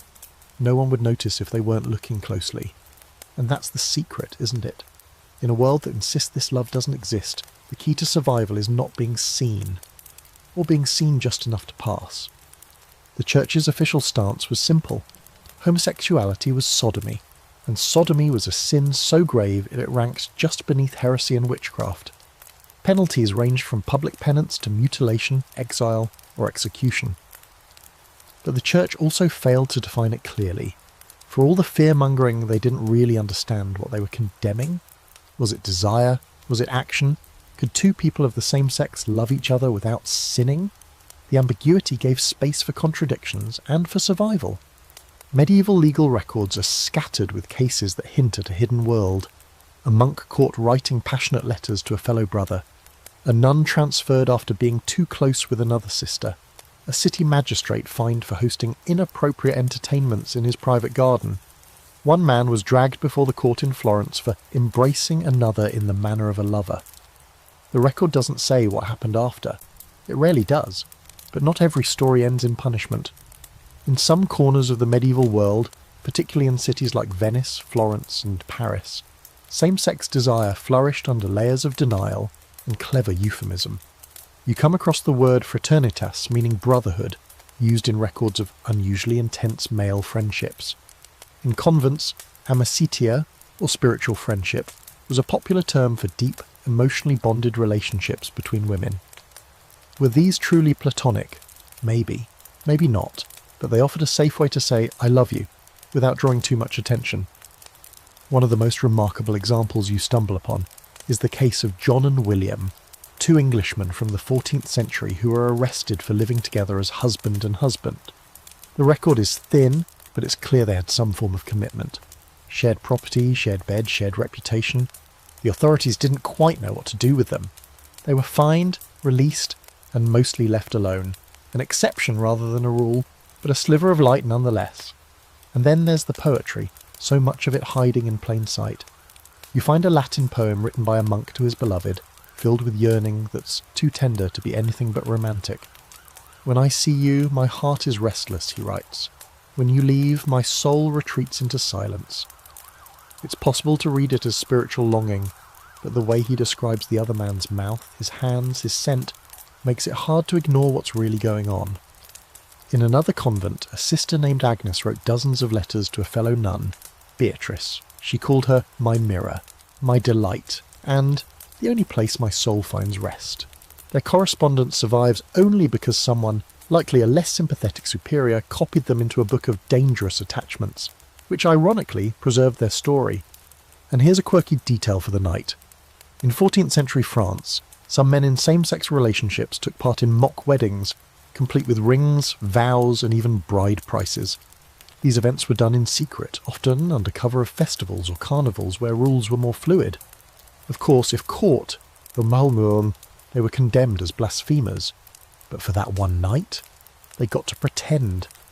Even within the church, things weren't as black and white as the preachers claimed. Some monastic orders tolerated deep same-sex bonds, as long as they were expressed through letters or poetry and not, actually acted upon. The Brothers of the Common Life, for instance, encouraged emotional intimacy among male students as a form of spiritual brotherhood. Was that cover for something more? Possibly. Or maybe it was an attempt to carve out space where closeness wasn't instantly labelled as sin. That's the great scholarly debate, of course. Were these intense same-sex friendships truly romantic and erotic, or are modern readers projecting? Some historians argue that medieval people had different categories of love, and what looks romantic to us was just emotional closeness. Others say, come on, read the poems. These people were in love. They were just stuck in a society that didn't have the language or freedom to say it out loud. As you wander further, you realise that surviving meant becoming fluent in ambiguity. Same-sex love didn't announce itself. It slipped between the lines. It lived in coded glances, careful phrasing, and shared spaces that outsiders couldn't decode. In many ways, it was a kind of medieval queerness that anticipated everything to come. Resilient, adaptive, private but powerful. And for all the fear and silence, there was beauty too.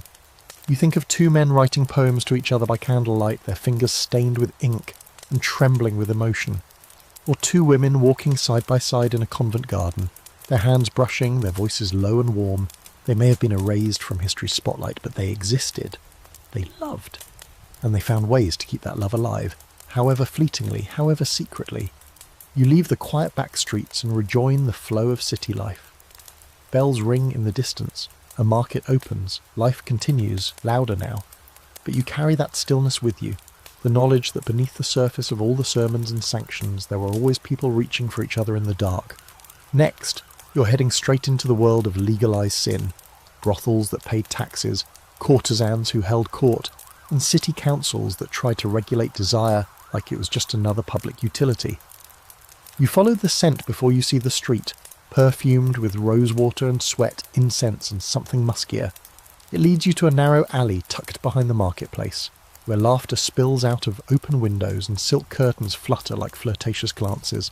This isn't a hidden den of vice, quite the opposite. You've stepped into the red light district, medieval style, a neighbourhood designed not to hide lust but to manage it. Welcome to the world of sanctioned sin, where brothels were legal, regulated, and in some places subsidised by the city itself. It's not the lawless, secretive place you might expect. Brothels in the later Middle Ages were often clean, orderly, and oddly bureaucratic. The women wore specific clothing, often red hoods or belts, to identify their profession. The buildings were licensed by the city, inspected by officials, and sometimes owned by the municipality itself. In places like Vienna, Paris and London, city councils taxed the brothels and used the revenue to fund public works. You heard that right. Medieval Europe paved roads and built fountains with sex money. You wander through a brothel courtyard in southern France, where a few women are lounging in embroidered robes, sipping watered wine and swapping gossip.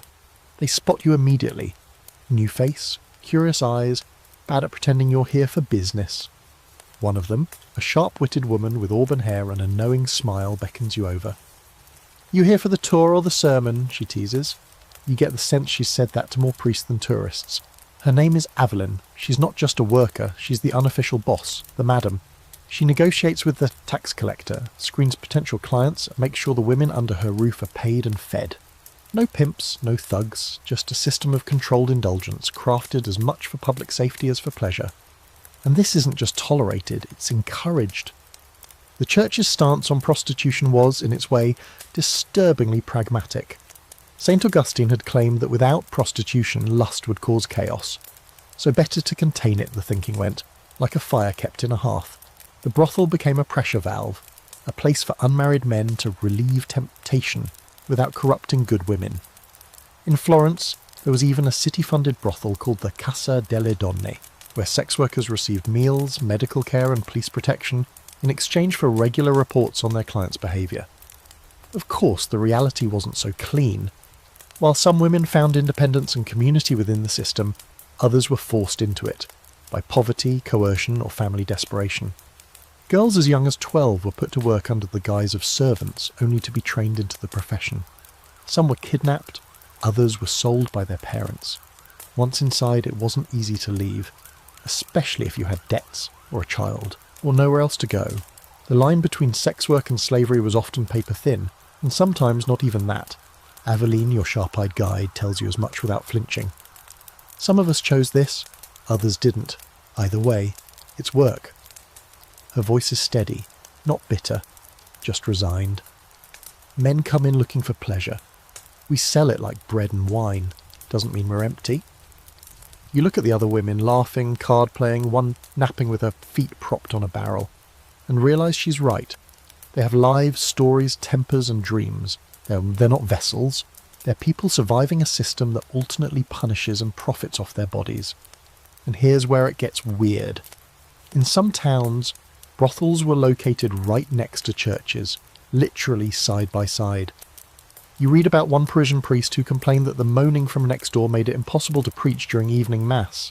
In another case, a bishop blessed a brothel after it reopened under new management, citing its importance to moral containment. You're not sure if that's hypocrisy or just medieval efficiency. Also, here's your quirky fact for the night. In London's Southwark, Wark district, sex workers employed a kind of early branding technique. They wore specific colour-coded gowns based on specialty, and their services were advertised through symbols, like a peacock feather in the window, or a boot tied to the door handle. You imagine what Yelp reviews would look like in 1387 and try not to laugh. Of course, regulation didn't mean protection. The same authorities who taxed brothels were quick to turn on them during moral panics. When plague swept through cities, prostitutes were often the first blamed. Some were expelled, others whipped publicly to cleanse the city, and while many clients came from the upper classes, the women bore all the consequences if caught. One girl in Avignon was executed for spreading syphilis, even though her most regular customer was a cardinal. Still, the system endured because it was useful. Brothels served a political purpose. They kept excess desire off the streets. They gave soldiers, merchants and clergy a discreet outlet. And perhaps most importantly, they were visible, manageable. If lust could be taxed and scheduled, maybe it wouldn't overflow into the homes of respectable citizens.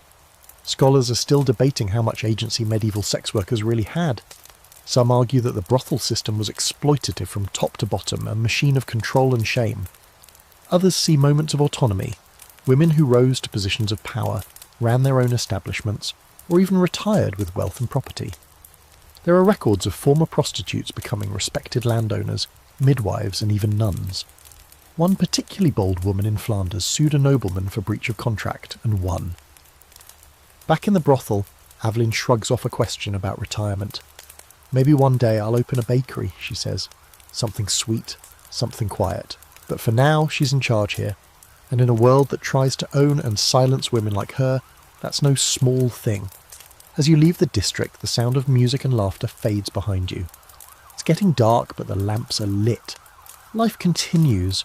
Desire doesn't disappear just because it's labelled dangerous. Sometimes it just finds a price tag and a time slot. Next, you'll meet the women who refuse to be priced, categorised or silenced. Widows, rebels, mistresses, and those who decided they wanted more than society ever planned to give them.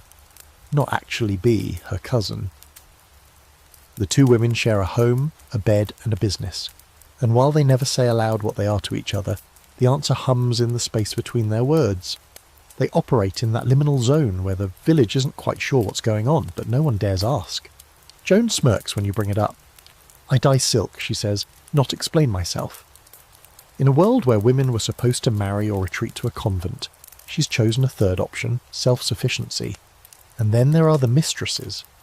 Often painted as sinful distractions or scandalous shadows in noble courts, they were far more complex than their reputation suggests.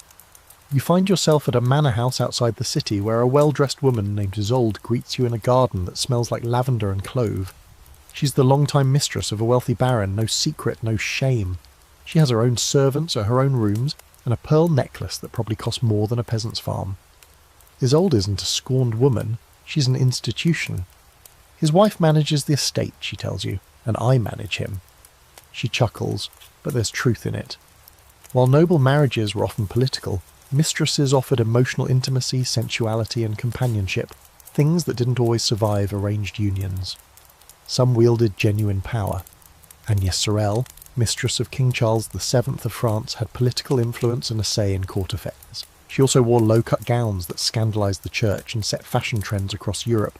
A mistress could shape culture and policy from a silk-draped chamber, just as effectively as a queen with a crown, but mistresses walked a fine line. Their power was always precarious, tied to the whims of the men who kept them. If their patron died, remarried or lost interest, they could be cast out overnight, richer than some, sure, but legally vulnerable. Many secured gifts of land or property, hoping to anchor their futures before their lovers moved on. Some succeeded, others vanished into the records, unnamed and unsupported. You also meet a few women who operated completely outside the formal systems, rebels in the truest sense. One is a healer named Tilda, who lives in a hut on the edge of the woods. She's not a witch, though plenty of people call her that. She grows herbs, treats wounds, and knows more about the human body than most city doctors. She's had lovers, she admits, both male and female, but doesn't keep them long. Too noisy, she says, rinsing roots in a copper bowl. I like silence better. Her autonomy comes at a cost. Constant suspicion. The church doesn't like women with knowledge. The men in town don't like a woman who doesn't need them. Tilda shrugs. Let them talk. And talk they do. The medieval world ran on gossip, and nothing drew tongues faster than a woman who refused to stay in her lane. A widow who didn't remarry. A weaver who drank alone at the tavern. A midwife who kept secrets. These women were either accused of sorcery, seduction, or, more subtly, being strange. You read case after case of women called to testify not for crimes, but for behaviour unbecoming a woman. Sometimes that meant swearing. Other times it meant walking alone after dark. One particularly memorable case involved a woman in Lübeck who wore trousers under her dress and was hauled before the council for masculine arrogance. Her defence? It's warmer. They find her anyway.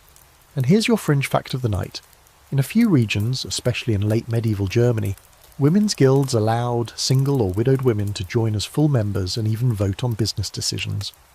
In one town, a female-led brewing guild dominated the local beer market for decades.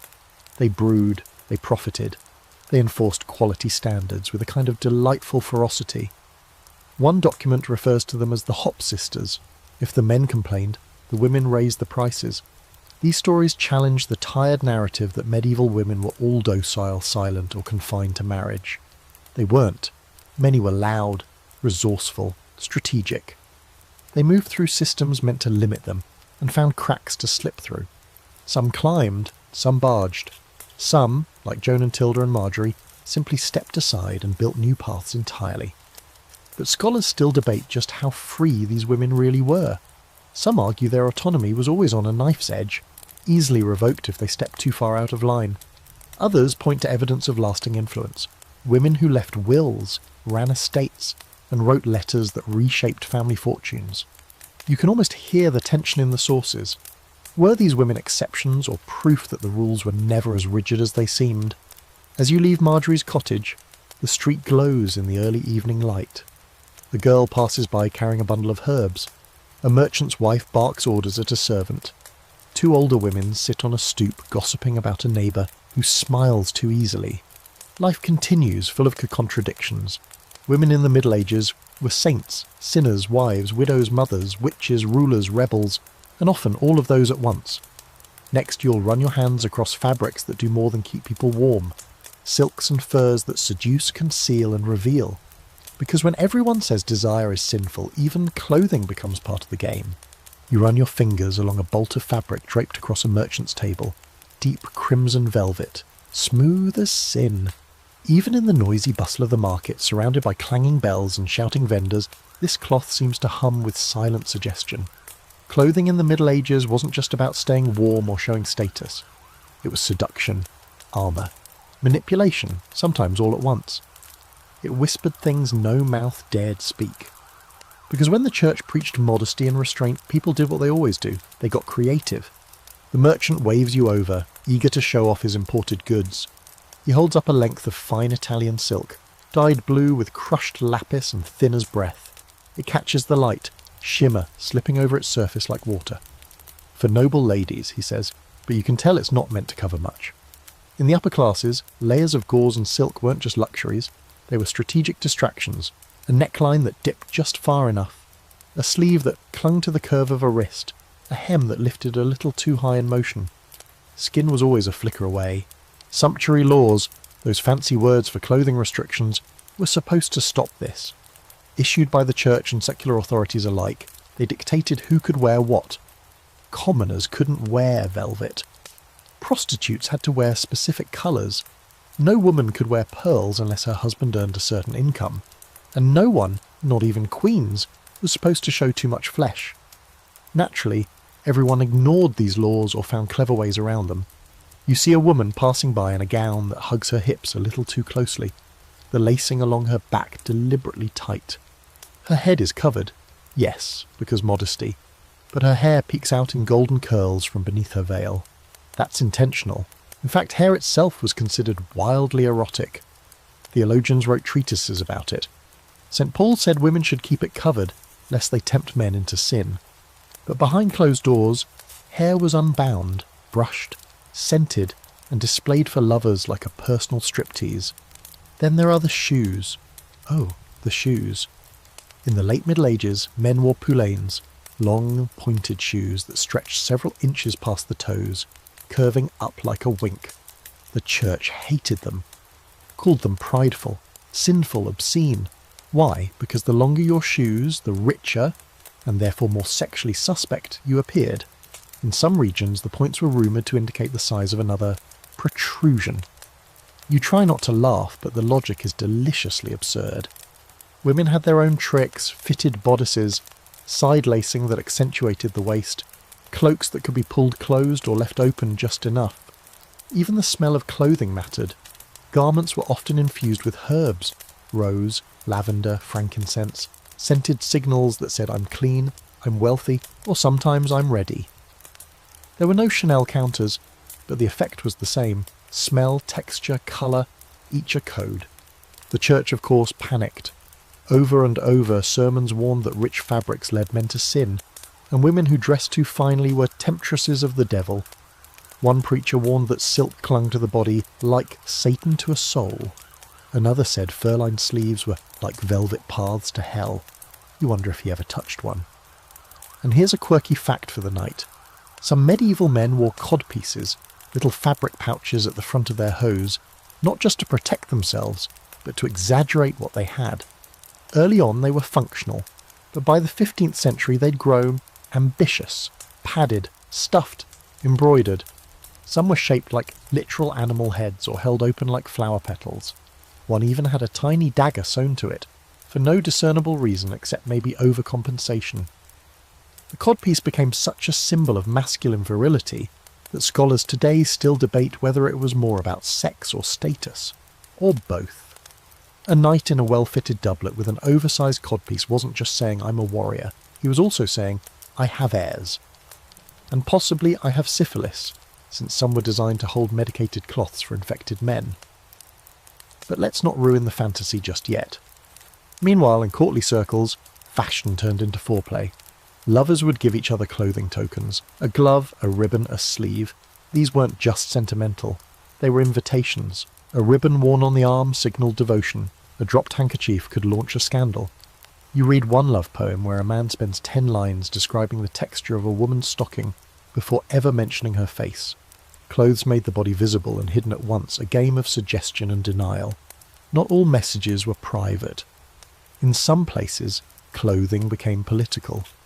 During the 100 Years' War, English women were forbidden from wearing French styles, a subtle way of aligning loyalty with morality. To wear the wrong cut or fabric was considered almost treasonous, as if lace could betray a kingdom. You find yourself staring at a gown in a tailor's shop, green velvet laced up the front with slits at the sleeves that let the linen underdress puff out like clouds. It's sensual without being vulgar, expensive without being loud. You can see a noblewoman wearing this at court, carefully not spilling her wine, smiling just enough at her rival's husband. She knows what she's doing. Fashion in this world is not frivolous. It's strategy, it's language. And yet the rules still hung heavy. A woman who dressed too finely could be called vain. A man who wore soft fabrics could be mocked as effeminate. Gender norms were as stitched into clothing as the embroidery. One record from London shows a man arrested for wearing a woman's cloak and acting coy. He was fined and forced to parade through the city in drag while being pelted with dung. It wasn't just about fabric, it was about keeping everyone in their place. Scholars still argue over whether these fashions liberated or constrained. Did they let people express secret desires through symbols, or did they just wrap lust in another layer of social expectation? Like so much in the Middle Ages, the answer lies in the tension. People wanted to feel beautiful, wanted to be desired, and when speech failed, fabric spoke for them. As you leave the market, the wind lifts the edge of your cloak, and a passing man glances. Too long, too bold, you ignore it, but the message is clear. You're part of the game now. Dressed or undressed, you carry the story of your body wherever you go. Next, you'll enter the dreamscape, where demons take lovers' shapes. Saints writhe in visions, and lust is explained away by the supernatural. It's time to meet the creatures medieval people blamed for everything that happened in the dark. The night falls heavier here, darker than any you've known in this journey so far. You're no longer in the courtly gardens or the bustling brothel alleys. Now you walk through a village smothered in silence, shutters bolted tight, candles snuffed out early. Even the dogs are quiet. The fear here isn't of thieves or sickness, it's of what visits in the night. You're entering the world of medieval demons, where desire and dread twist together in fevered dreams, and where succubi and incubi wait just beyond the reach of the candlelight. You hear about it first from a shepherd who crosses himself 3 times before he speaks. She said it came through the wall, he mutters. Took her in her sleep. Looked like her husband, but with burning eyes. The woman he's talking about hasn't left her bed in days. She won't speak, just stares. The priest says she's been touched by the devil. The midwife whispers that she's had a visitation. No one says what they really think, that she had a dream so vivid it shook her body, and her soul. In the medieval mind, lust that arrived uninvited, inexplicable, especially in dreams or between sleep and wakefulness, had to come from outside. It couldn't be the self. It had to be a demon. And so the incubus and succubus were born, shape-shifting spirits who slipped into your bed when your defences were down. The incubus male assaulted women, the succubus female preyed on men, though to be honest the rules got fuzzy pretty fast. Some demons apparently didn't care about gender, some switched forms, some took on the shapes of lost lovers or dead spouses, easing their way into dreams with familiarity, then taking what they wanted. You flip through a dusty copy of the Malleus Maleficarum, that charming 15th century witch-hunting manual, and find entire chapters dedicated to demonic lust. The authors, 2 fanatical inquisitors, claim demons collected semen from sleeping men and used it to impregnate women. Stealing seed became their explanation for untraceable pregnancies, nocturnal emissions, and even homosexual encounters. It was, in their minds, a logical system of infernal reproduction. Totally scientific, completely insane. But the fear was real. People believed their dreams were not private. If you woke up flushed, panting, or with signs of arousal, you could be accused of inviting demonic activity, even if you swore you were asleep. For women especially, it was a double bind. Admitting to arousal meant danger. Denying it, if someone else suspected, could lead to punishment. In some convents, nuns reported visions of devils with warm breath and fingers like flame. Others claimed to see beautiful men who whispered Latin and kissed their necks as they recited psalms. You think about how lonely those cloisters must have been, and how easy it is for suppressed longing to wear the mask of a nightmare. Not everyone feared the demons, though. Some tales read suspiciously like fan fiction. One woman in Milan was put on trial for claiming she willingly slept with a demon who appeared as a dark-haired knight. She described the encounter in scandalous detail. His eyes, his voice, the way he moved like smoke. The court condemned her as a heretic, of course, but you can't help wondering if she'd just found a clever, dangerous way to talk about her desires. If society gives you no safe language for wanting, you borrow the devil's. The church naturally leaned into the horror. Preachers gave long, terrifying sermons about lustful spirits that waited for the careless. They warned that masturbation summoned succubi, that dreams of sex opened your soul to possession, that pleasure without purpose was a doorway to damnation. They described demonic lovers who left claw marks, sucked the life from you, made your limbs heavy and your mind foggy. You read one priest's account of a nun who bled from the thighs and confessed to nightly ravishment. He doesn't ask if she was sick or lonely. He calls her marked by hell. But here's the quirky twist. Some medical writers didn't blame demons at all. They thought it was just bad digestion. Yes, really. In certain medical texts, particularly from the Islamic world, and later translated to Latin, nighttime emissions and erotic dreams were said to be caused by vapours rising from the stomach to the brain. The solution? Better food, fewer onions, maybe a laxative, which honestly is kind of refreshing. The open scholarly debate, though, is about what all this meant socially. Were demon lovers just metaphors for sexual repression? Were they a scapegoat for trauma, desire, or consensual acts turned scandalous? Some argue they were a cultural coping mechanism, a way to make sense of a body that betrayed you in sleep, or emotions too volatile to name. Others believe that these visions and visitations were, at least in part, performative. Stories designed to satisfy both the confessor and the confessor's audience, whether that be a priest, a judge, or a crowd hungry for lurid details. You climb a narrow staircase into the attic of a forgotten priory and find a manuscript filled with scribbled prayers. In the margin, a monk has drawn what appears to be a woman with wings, kneeling on a man's chest. Above her is a Latin phrase, Domina Somniorum, Lady of Dreams. You stare at it longer than you mean to. The lines are shaky but intentional, tender even. It doesn't look like a warning. It looks like longing. And that's what lingers as you walk back down into the cool air outside, the sense that for all the fear, there was fascination. that the line between fear and fantasy was thin and easily crossed. In a world that declared desire monstrous, people didn't stop wanting. They just gave their hunger horns and wings and said it came in the night. You turn onto a road leading away from the village, past a shrine where someone's left a candle burning low. The night is quiet, but you wonder who will dream of whom before morning, and what they'll say about it when the sun comes up. Next, you'll flip through pages of early medical guides and anatomy texts. Because when it came to sex, the so-called experts had ideas. Some brilliant, some ridiculous, all deeply medieval. You find yourself in a cramped stone chamber that smells like dried herbs, burnt parchment, and a trace of something sour, possibly regret. A massive book lies open on the table before you, its vellum pages smudged with ink and oily fingerprints. Welcome to the world of medieval medicine, where sex and science shared a very awkward bed. The physicians of the time weren't just trying to cure plague or diagnose fevers. They were also deeply invested in figuring out what your genitals were up to and why they wouldn't behave themselves. You begin reading one of the most famous texts of the era, De Secretis Mulierum, on the secrets of women. The title sounds mysterious and kind of poetic until you realise it's mostly a weird mix of anatomy, theology, astrology and total nonsense. According to this text, a woman could conceive only if she orgasmed. Yes. Medieval medical wisdom stated that female pleasure was not only natural, it was necessary, which honestly sounds progressive until you remember that it meant that pregnancy was proof of female desire. So if a woman claimed rape, the fact that she conceived was considered evidence that she must have enjoyed it. Nightmare logic. This belief came from a blend of ancient sources like Galen and Hippocrates, filtered through a fog of mistranslation and Christian paranoia. Galen, for example, believed that male and female bodies were essentially the same, except women were turned inside out. Testicles became ovaries. The penis became the vagina. It was all a matter of heat and moisture. Men were hotter and drier, therefore superior.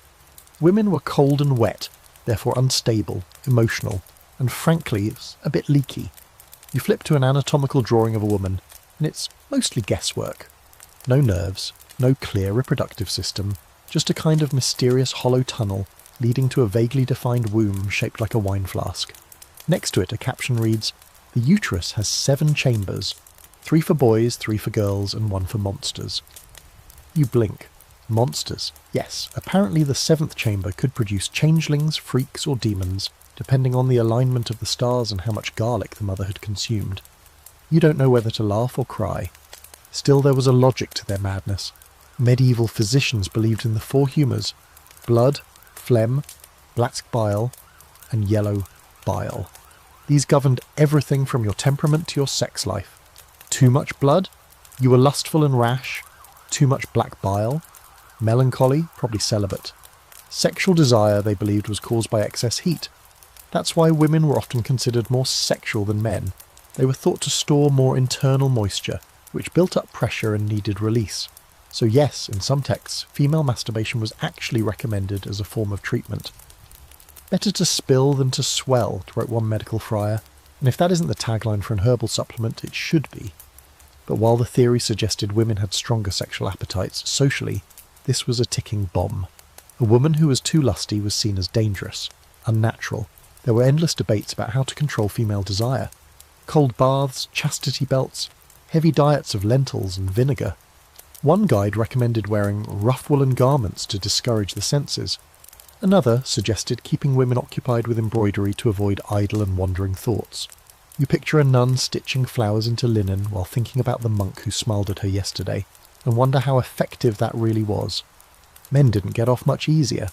While male sexuality was assumed, and even encouraged, especially for producing heirs, there was still a lot of panic around when and how it was expressed. Nocturnal emissions were a big concern. Pollution, they called it. Some doctors believed it weakened the heart and clouded the mind. Others warned that it opened the body to demonic infiltration.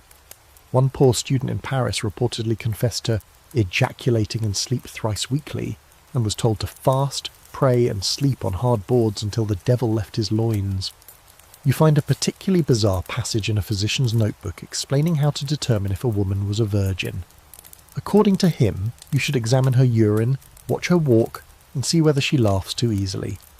Virgins, he wrote, walk upright, laugh modestly, and hold their eyes downcast. If she looks you in the eye, probably not a virgin. If she laughs loudly, definitely not. If she limps, who knows? And here's your quirky fact of the night. Some medieval sex manuals included recipes for aphrodisiacs involving ingredients like roasted ants, powdered vulture liver, and wine mixed with goat testicle. One particularly potent potion claimed to inflame the loins and soften the heart. Side effects? Probably death, but they never mentioned that part. Other advice included rubbing nettle oil on your thighs, or sleeping with an apple under your pillow and eating it in the morning to absorb the dreams of love. Despite the absurdities, not all of it was fantasy. Some early texts recognised the clitoris, though often misunderstood it. There were diagrams, however rudimentary, that acknowledged female pleasure. Midwives, more grounded than the male physicians, kept oral knowledge about birth, menstruation and reproductive health that actually worked. It's just that their wisdom rarely got written down, unless a man overheard and claimed it as his own. Scholars today argue over how seriously these manuals were taken. Some say they were academic exercises, more philosophical than practical. Others believe they were used like early health guides, read in monasteries, passed around university libraries, consulted by midwives and apothecaries alike. What's certain is that they reflect a culture obsessed with regulating sex, understanding sex, and completely failing to do either. As you close the book, your head is swimming with images, ink-stained fingers, misunderstood anatomy, priests scribbling about lust with the intensity of poets. It's clear that even the experts weren't immune to curiosity, or arousal, or confusion, and when knowledge fell short, they filled the gaps with myth, metaphor, and just enough Latin to make it sound official. You step out into the daylight, blinking. Somewhere nearby, a couple is arguing over a bundle of herbs. A midwife scolds a child for throwing a turnip. Life moves on. The human body, with all its mystery and madness, keeps doing what it does. And next, you'll follow it far from home, onto ships and dusty roads, where holy men forget their vows, and pilgrims stumble into temptation in foreign lands. You wake to the creak of wagon wheels and the low chant of a pilgrim's hymn echoing off the dusty road. The sun is already brutal, the horizon shimmering in heat as you join a stream of travellers making their way towards something sacred, or at least officially sacred. This is a crusade route, a pilgrimage path, a ribbon of devout feet and tired bodies stretching from Europe into the Holy Land, or toward Canterbury, Santiago or Rome. And while everyone here claims they're walking for their souls, the reality of course is much messier. You're about to learn that piety and libido are far more travel companions than anyone wants to admit. You first fall in step beside a monk, brown robe, sandals worn smooth, eyes fixed on the path ahead. He tells you he's taken vows, poverty, obedience, chastity, but his voice cracks a bit on that last one. It's different out here, he mumbles, looking away. On the road. You've heard that before. Pilgrimage, with all its spiritual baggage, also brought anonymity, new towns, no relatives watching, and in many cases, no real oversight, which means that people who left home to purify themselves often found themselves neck deep in the very sins they claimed to flee. In one roadside tavern, you witness a knight drinking heavily, boasting that he's taking the cross, but his hand is firmly planted on a barmaid's thigh. Nearby, two supposed pilgrims play dice for a girl's scarf, possibly stolen, definitely scented. These travellers aren't all holy. Many are bored. Some are broke. More than a few are looking for redemption in the same place they're also looking for flesh. A surprising number find both in the same bed. This isn't some fringe phenomenon. Towns along pilgrimage routes had entire economies built around servicing the bodies of pilgrims, not just feeding and housing them, but offering companionship of a less than holy nature. Temporary brothels popped up like mushrooms along the trail. Some were disguised as bathhouses, others didn't bother pretending. And in Jerusalem itself, crusaders were famously accompanied by a retinue of camp followers, many of them sex workers who marched just behind the banners of the cross. In fact, when King Richard the Lionheart led his crusade to the Holy Land, he didn't just bring knights, he brought women, a lot of women. Some were noble companions, others were washerwomen, the preferred euphemism for travelling lovers, paid or not. Church leaders huffed and puffed, of course, but nothing much changed. Crusades were months, even years long. Men wanted release, women wanted protection, food, or sometimes just the chance to escape their pasts. Sex wasn't the exception on these journeys. It was routine. You flip through a soldier's diary, carefully preserved in a German abbey, and find an entry that reads, "We prayed at the tomb of Christ, and after I lay with a girl from Acre. She smiled as if I had blessed her." It's not regret, it's remembrance, and it tells you everything. The holy mingle with the profane so thoroughly that sometimes even the pilgrims couldn't tell the difference. And it wasn't just straight-laced knights falling into temptation. Monks and priests travelled too, and many saw pilgrimage as a loophole. Far from their bishops, their abbots, their parishioners, they could sin quietly and return repentant. One friar from Avignon was known to travel with a cousin who mysteriously resembled a young novitiate in a borrowed dress. They switched roles in different towns. He heard confessions, she caused them, and here's a fringe fact you'll wish wasn't true. In some cases, brothels along pilgrimage routes operated with church protection. In exchange for regular donations or strategic silence, certain orders looked the other way. A few even collected penance fees from pilgrims who confessed to visiting these places, then turned around and collected taxes from the establishments themselves. That's medieval capitalism at its finest. But it wasn't always transactional. On the road, emotions ran high. You meet a woman named Beatrice, a weaver from Valencia who claimed she fell in love with a Breton pilgrim somewhere outside Genoa. He said he'd write, she shrugs, but letters don't walk. She doesn't seem angry, just wistful. Her voice catches the little when she says his name. Love bloomed between mud and prayer, and sometimes it lasted only a few nights. Sometimes that's all it was meant to be. Still, for women, pilgrimage was a mixed blessing. Travelling alone could brand them as suspicious, vulnerable, or worse, available. One group of German nuns was famously attacked en route to Rome by a band of fellow pilgrims who turned out to be ex-soldiers with less spiritual intentions. Yet despite the risk, many women still made the journey, sometimes disguising themselves as men, sometimes banding together in groups. They carried relics and fear in equal measure. And then there's the tale of Maria of Brabant, who wrote about her travels in a now-lost letter. Copies survived in a convent archive. In it, she describes seeing men bathing naked in the Jordan River and feeling the fire of shame and curiosity in equal measure. She never touched anyone, but her language burns with desire. She ends the letter, "I did not sin, but I was not holy either." You wish you could have met her. Of course, not everyone returned home unchanged. Some brought back relics, others brought back children. More than one noble family quietly raised a pilgrim's son whose father's name was never written down. A few of these children were claimed openly. More were passed off as nephews, wards, or miracles. The road left marks that couldn't be confessed away. Scholars today argue whether these journeys were spiritual tests or excuses to cut loose. The truth lies in the middle, as always. For every devout pilgrim crawling barefoot toward a shrine, there was another stopping off at an inn, buying a drink, and finding comfort in the arms of someone who understood what it meant to be far from home. As the sun sets on the winding road, the songs of travellers rise in a messy chorus. Some sing of saints, others of lovers. You see a monk with a woman at his side, their fingers brushing, a quiet story forming between them. And you know the journey isn't just about reaching a shrine, it's about everything that happens along the way. Next, you'll take a bite of forbidden fruit. Herbs, elixirs, and magical concoctions said to stir the loins, bend wills, or cure a cold. Love potions, aphrodisiacs, and the dangerous art of making someone want you.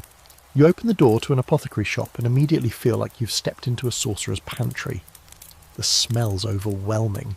An aggressive bouquet of lavender, mouldy rose petals, bitter wormwood, and something vaguely animal. Glass jars line every shelf, filled with pickled roots, dried mushrooms, crushed beetles, and powders in shades you're not sure nature intended. In the back, a woman with ink-stained fingers is hunched over a mortar, grinding something that smells like rotting oranges and cloves. She looks up with the faint smile of someone who knows things you probably shouldn't ask about. "Looking for something special?" she says. "To cure or to cause?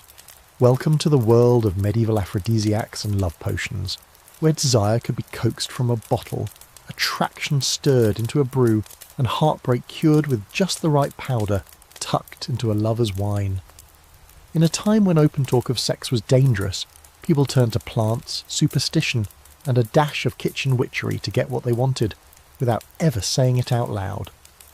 She shows you a bundle of dried yarrow tied with red thread. "Boil this," she says, "and have him drink it before dusk. If his eyes linger on your lips afterward, it worked." Yarrow was believed to stimulate desire, especially when paired with honey and red wine. Another shelf holds crushed cantharides, Spanish fly, made from blister beetles, dried and powdered. Highly toxic, of course, but in small enough amounts it was said to cause genital swelling and a fevered need for release, or death. It was a fine line, honestly. There's a jar labelled monk's breath. Inside, dried parsley and powdered galingale. You're told it's good for cooling an overactive libido, given by cautious wives to pious husbands or nervous nuns to themselves. Nearby, a small vial marked with a crude heart shape holds an infusion of mandrake root. This one's famous, mandrake, with its vaguely human shape and eerie shriek when pulled from the ground, was said to stoke passion and create an almost mystical hunger. It was also rumoured to grow beneath gallows, nourished by the final emissions of hanged men. Romantic, no? And it wasn't all about seduction. Some potions were meant for revenge. You find one recipe titled "To Sour a Man's Blood." The ingredients?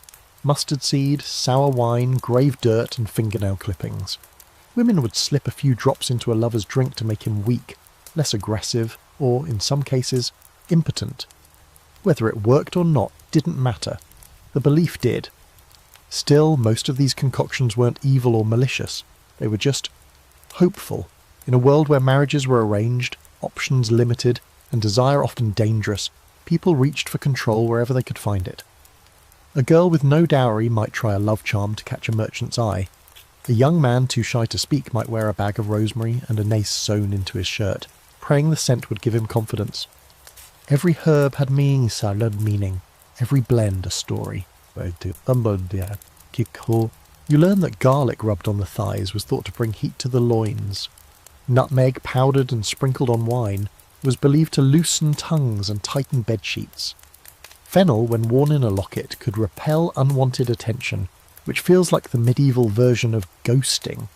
There's even a practice where lovers wrote each other's names on bay leaves, tied them to their ankles, and danced under the moon to ensure fidelity. The ritual ends with burning the leaves. If the flame crackles, your love is true.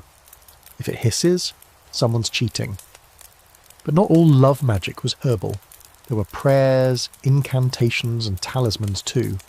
One common charm involved writing the names of the three magi, Caspar, Melchior, and Balthazar, on a piece of parchment and hiding it in your lover's shoe.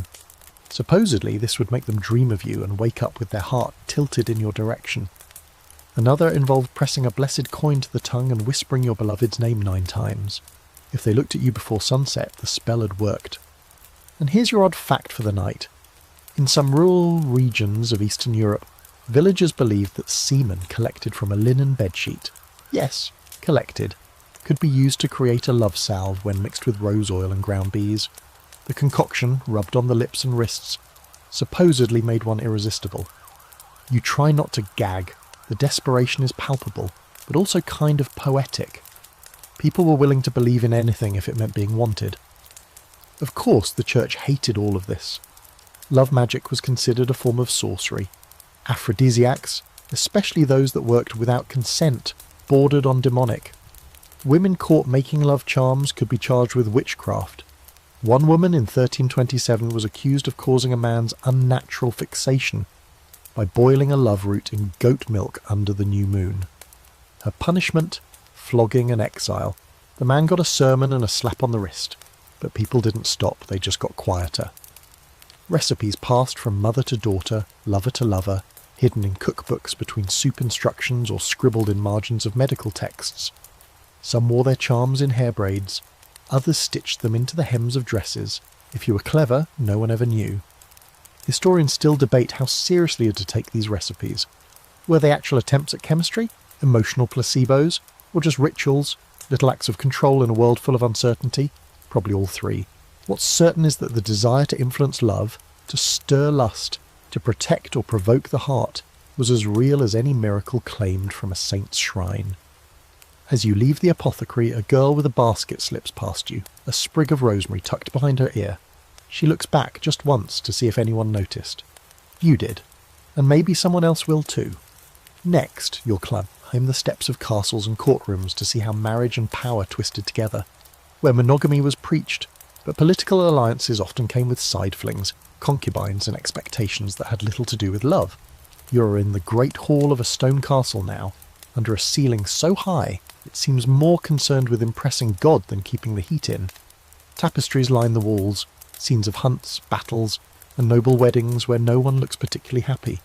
The lord and lady sit on their thrones, surrounded by attendants, stewards, and not a single romantic spark. You're watching a marriage that's less about vows and more about assets. Because in medieval Europe, love rarely had anything to do with who stood beside you at the altar. Marriage was strategy, lust. That came later, if it came at all. You study the couple. She's 17 and freshly imported from a rival barony. Her dowry includes 2 vineyards and a corner of disputed forest. He's 34, with thinning hair and a reputation for gambling. Their union was arranged when she was still a child, sealed with a signature and a goblet of wine, not whispers in the dark. You can feel the chill between them even now, despite the fire crackling at their feet. Monogamy was the church's official stance, of course. One man, one woman, joined under God with no room for wandering eyes or hands, but that rule was applied unevenly at best.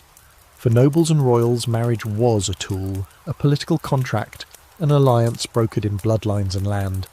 Everyone expected a husband to have mistresses. Everyone expected a wife to look the other way. Fidelity was a virtue, not a requirement. You recall the case of Eleanor of Aquitaine and Louis VII.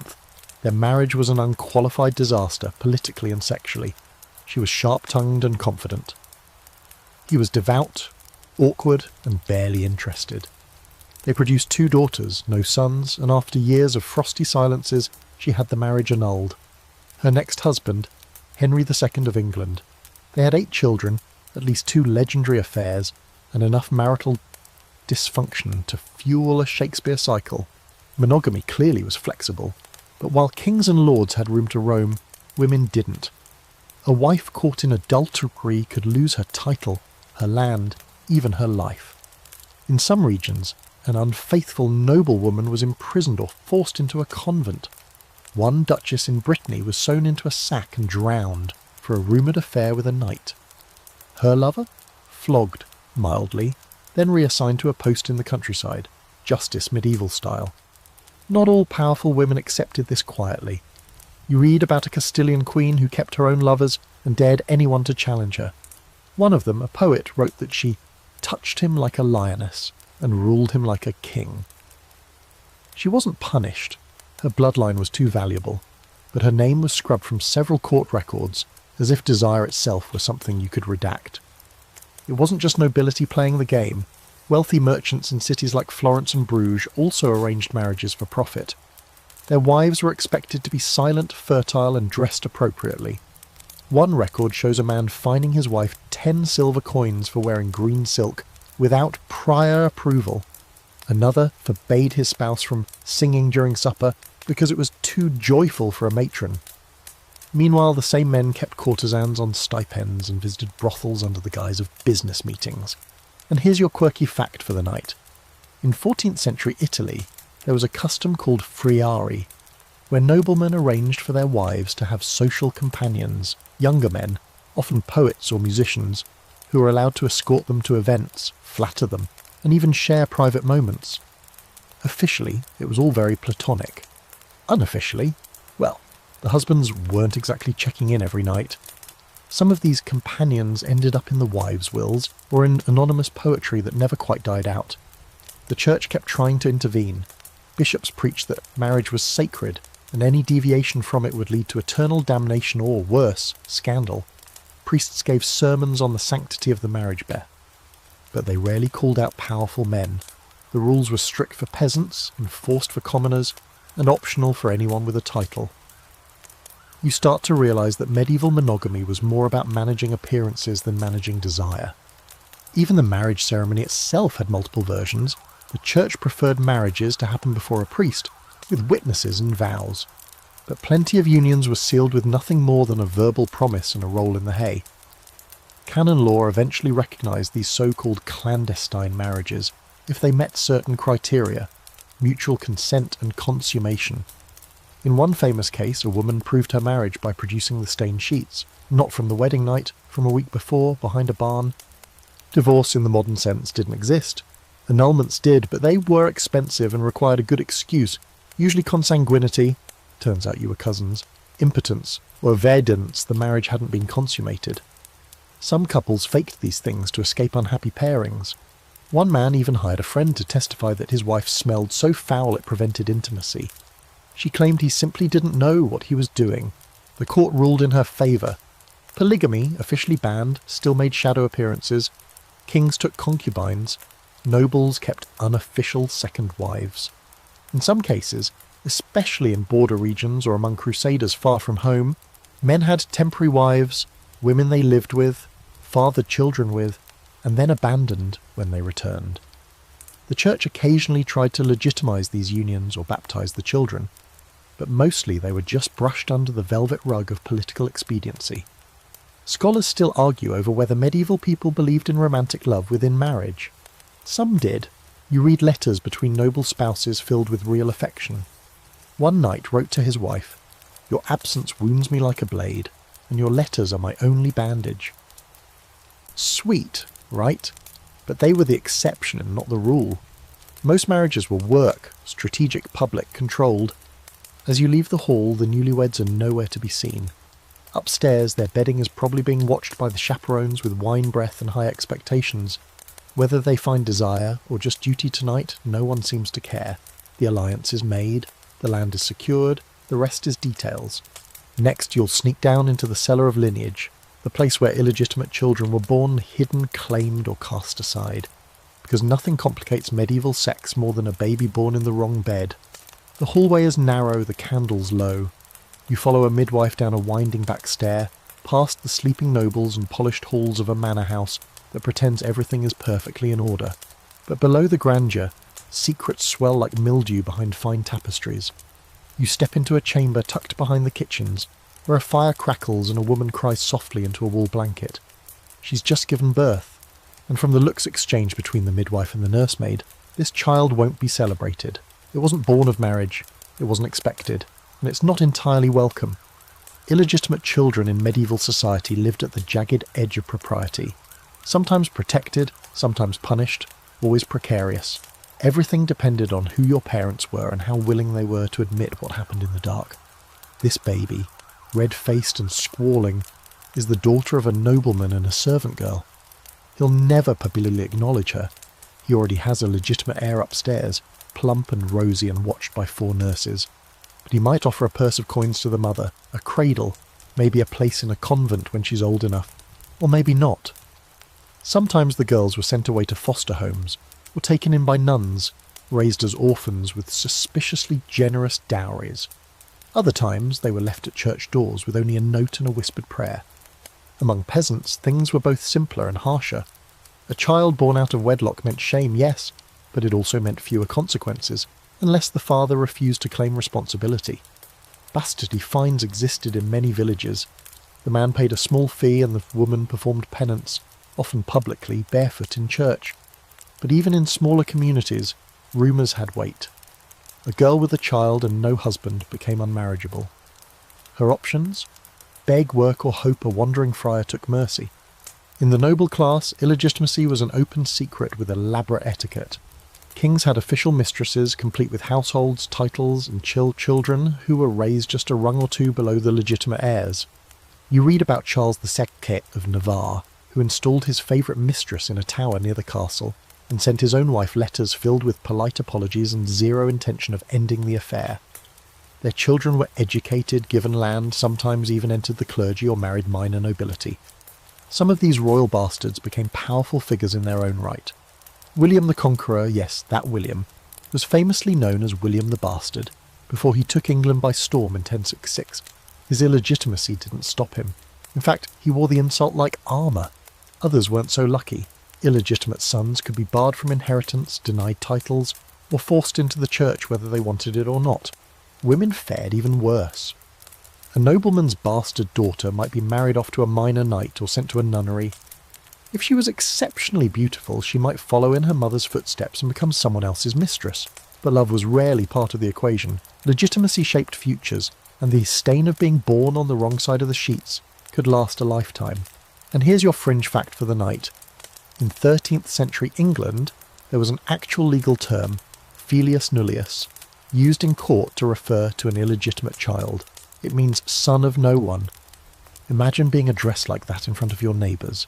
It wasn't just social, it was legal erasure. Bastards couldn't inherit unless formally legitimised by royal decree or papal blessing. And yes, people paid a lot to get those. Still, some tried to game the system. You come across a forged marriage document, crude handwriting, a fake priest's name. A nobleman used it to claim his mistress had actually been his secret wife all along, thereby making their son legitimate. The ruse lasted 6 months before the real priest turned up and ruined everything. The son was stripped of inheritance, and the mistress mysteriously died during illness. You don't ask questions. Sometimes the opposite happened. Lovers married after the child was born, hoping that a post-facto wedding would clean things up. Canon law had debates about this for centuries. Could marriage retroactively legitimise children? The answer changed depending on which pope you asked. Some said yes, others absolutely not. Scholars still argue whether these shifting rules were acts of mercy, or just a cynical way to control inheritance and keep power in the right hands. But not every story ends in tragedy. You meet a boy named Thomas, born of a merchant and his seamstress mistress. The father never married the mother, but he paid for Thomas's education and apprenticed him to a scribe. Now grown, Thomas writes contracts for land deals and has the neatest penmanship in the county. He's not nobility, he'll never inherit a manor, but he's respected, clean-clothed and fully aware of where he came from. My mother gave me her name, he says, and my father gave me his coin. That's enough. You realise that for many, survival meant finding power in the margins. Bastards weren't necessarily doomed, they were just uninvited to the table. Some found ways to climb in through the side door. Others built new tables entirely. There's an open, scholarly debate about how widespread social mobility really was for illegitimate children. Were exceptions like William or Thomas rare sparks in a bleak landscape? Or was society more flexible than we give it credit for? Some evidence suggests that, particularly in cities, bastardy lost some of its stigma over time, especially if the child could be useful, talented, or married off discreetly. Others argue that the stain of illegitimacy clung tight no matter how well someone performed.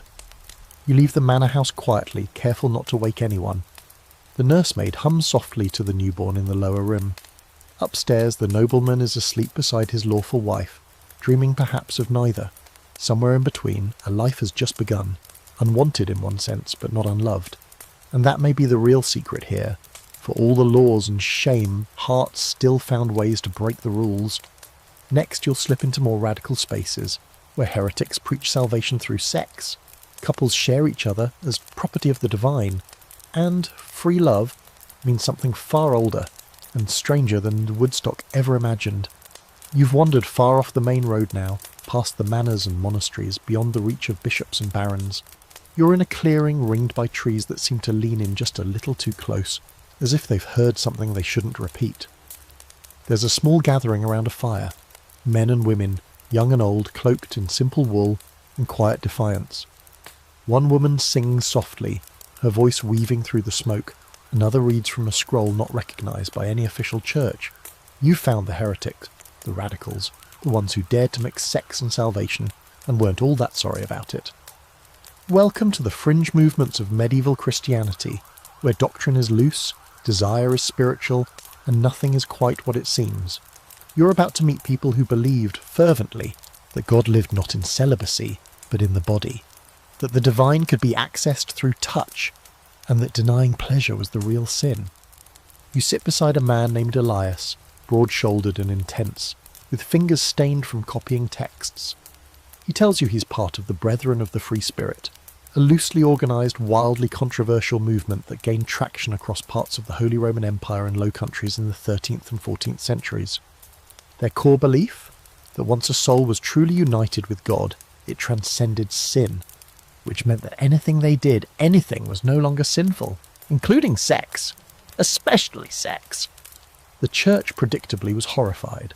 The Brethren rejected sacraments, ignored clerical authority, And, most outrageously, some of their members claim to be literally divine. "I am God," one female mystic allegedly said, "and everything I do is holy." You imagine how well that went over in Rome? But the ideas spread. One woman, Marguerite Porete, wrote a mystical treatise called The Mirror of Simple Souls, which argued that the soul must surrender to divine love completely, even if that meant abandoning moral law. The church burned her at the stake in 1310, but her book kept circulating underground. Scholars still debate whether she practiced sexual mysticism herself, but others certainly did. You hear about sects where members stripped naked during rituals, both symbolic and literal acts of shedding sin. In some communities, couples shared each other as expressions of divine unity. One heretical group believed that true purity came only after full indulgence, that you had to experience all earthly pleasure before you could be truly free of it. Imagine explaining that to your confessor. And here's your fringe fact for the night. In 14th century Bohemia, a radical sect called the Adamites lived communally, rejected clothing entirely, and believed that prelapsarian nudity, that is, the naked state of Adam and Eve before the fall, was the purest form of existence. They danced, sang and slept together in the open, claiming they had returned to Eden. The church sent troops. It did not end well. You listen as a woman named Clara speaks.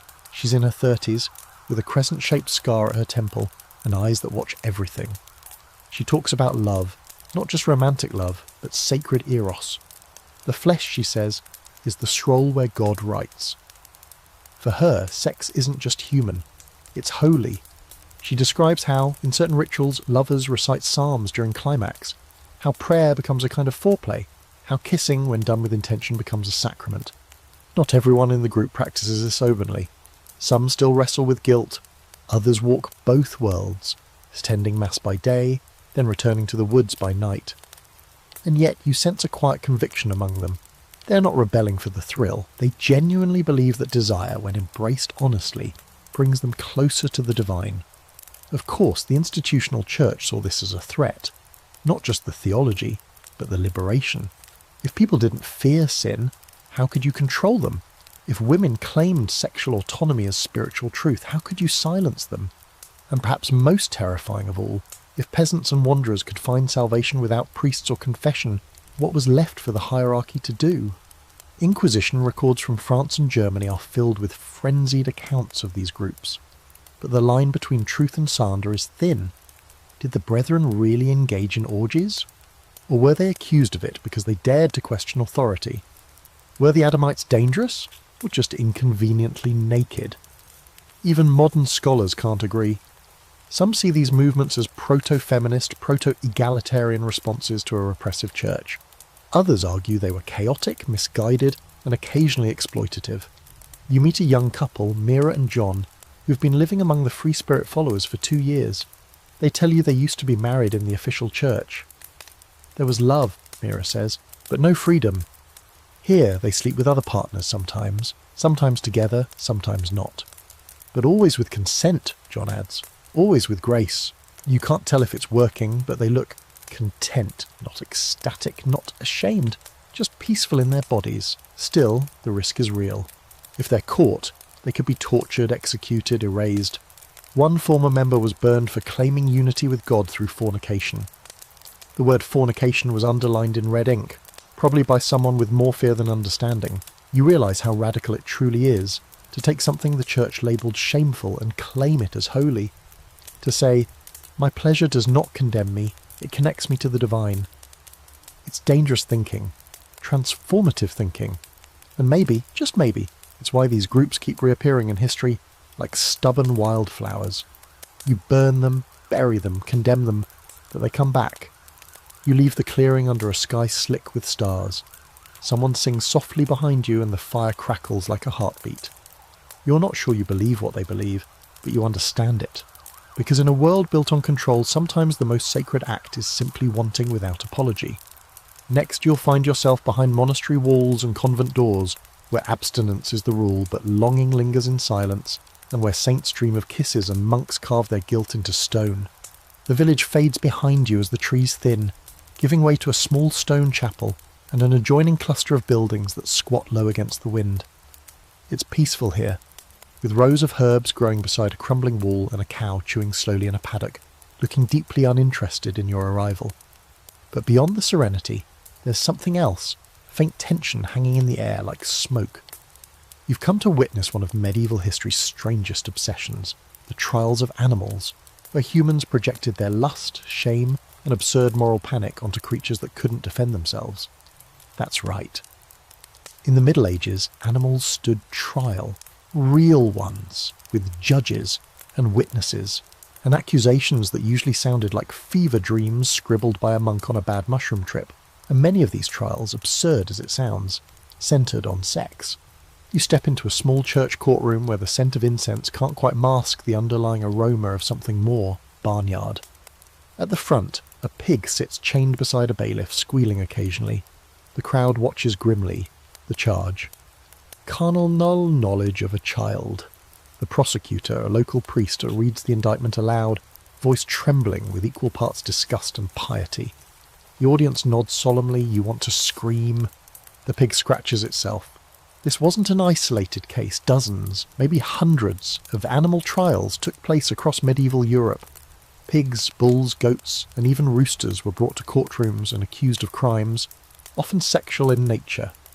In 1386, in Falaise, France, a pig was dressed in human clothes, tried for murder and unnatural acts, and hanged in public. In another case, a donkey was investigated for alleged lewd behaviour with a farmer. But, plot twist, the donkey was acquitted because multiple witnesses testified to her modesty and Christian demeanour. Yes, seriously, you sit beside an old scribe who's documenting today's proceedings. He sighs deeply and explains that these trials, while ridiculous now, were deadly serious then. To the medieval mind, animals weren't just beasts, they were part of God's ordered world. If a creature broke that order, it had to be punished. Otherwise divine justice would falter. In other words, they weren't just punishing the pig, they were restoring cosmic balance, or at least pretending to. But of course there's more going on here. Beneath the surface of these animal trials lurks a mess of human emotions, guilt, projection, repressed desire. In many cases, it seems likely that the animals were scapegoats, convenient targets when the real crimes were too horrifying to face directly. A child found dead? Blame the goat. A woman discovered with unexplained injuries? Blame the dog. The actual culprits, often neighbours, relatives, or authority figures, went unpunished, or unmentioned. And here's your fringe fact for the night. In 1474, a rooster in Basel, Switzerland, was put on trial for laying an egg, something no rooster should be able to do. The egg was declared the spawn of the devil, and the rooster was burned at the stake. Medieval people believed that a rooster's egg could hatch a basilisk, a monster so deadly its gaze could kill. You can almost imagine the priest scribbling that in his notebook, and then praying for a stiff drink. The church did its part to stoke these fears. Sermons warned that sexual sin could infect the world around you, that even animals might become instruments of corruption. One particularly creative preacher insisted that demons often entered livestock to commit impure acts and tempt the faithful, which meant somehow that your cow's lustful eyes were the devil's doing. There's a reason medieval bestiaries often included bizarre moral lessons beside animal descriptions. The lion was noble, the owl was wise, the weasel was a sex maniac, the hedgehog hoarded fruit and sin. Everything had meaning, usually sexual, usually terrifying. Scholars have tried to make sense of this medieval madness. Some say it reflects a deep anxiety about control, over the body, over the household, over nature itself. Animals were symbolic stand-ins for urges that couldn't be named aloud. Others argue it was a way of reinforcing power. Holding a trial, even a fake one for a pig, reminded everyone that justice flowed from the top down. The court ruled, the public watched. Order was restored, however farcically. But there's a darker side to all this. You come across records of women accused of unnatural acts with animals, usually based on hearsay, jealousy, or suspicion. These women were rarely tried fairly, often tortured, often executed. Their supposed partners were put down too, completing the ritual of shame. In some cases, there's no evidence of a crime at all, just a woman who lived alone, had too many cats, or refused to marry. You start to see how quickly fear and sexuality spiral into violence when mixed with superstition. Still, not everyone bought into it. In some town records, juries quietly acquitted animals, or judges delayed proceedings until they faded into obscurity. One case in 15th century Burgundy involved a group of rats accused of stealing grain. The rats were summoned to court, yes, literally summoned, but didn't show up. The defence lawyer argued they had a right to safe passage and were probably deterred by the presence of cats.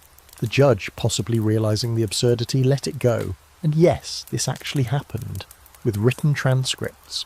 You leave the courtroom shaking your head. Outside, the sky is grey, and a group of children run past chasing a chicken. The pig is led away, verdict pending. Life continues, bizarre and brutal in equal measure. And you wonder how many of these trials were less about animals and more about our own refusal to face ourselves. Because when people can't deal with their own desires, their own shame, they find something else to punish. A goat, a girl, a rooster with a mysterious egg. Next you'll find yourself under a death-shrouded sky, in a time when the plague tore through every certainty, and lust became both a last defiance and a whispered prayer before the coughing began. The coughing starts before you even reach the village. Dry and distant at first, like the crack of twigs in the wind. But as you get closer, it grows wetter, heavier, like something being torn from inside a body. You step into a town in mourning, though no one has had the time to carve the word into stone yet. The plague is here, bubonic, the Black Death. Call it what you like, it doesn't care. You can smell it in the air, sour and hot, like rot just beginning. A cart rolls by carrying more limbs than it should. Someone throws a rosary after it. Someone else throws up. And in the thick of it all, you find something unexpected. People still reaching for each other, still touching, still aching to feel alive even when death is already in the room. The world is ending again and again, and medieval people, it turns out, had the same reaction many of us might.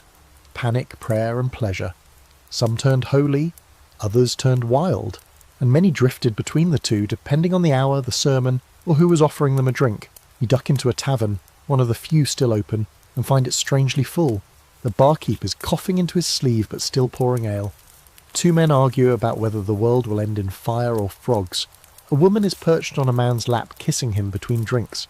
Everyone here smells faintly of sweat and fear. You sit beside a weaver named Hal, who lost 3 brothers last week and hasn't blinked since Tuesday. "We're all damned," he says casually, as if commenting on the weather. "Might as well have some warmth on the way down." That attitude, surprisingly common, gave rise to a strange surge in erotic behaviour during the plague years.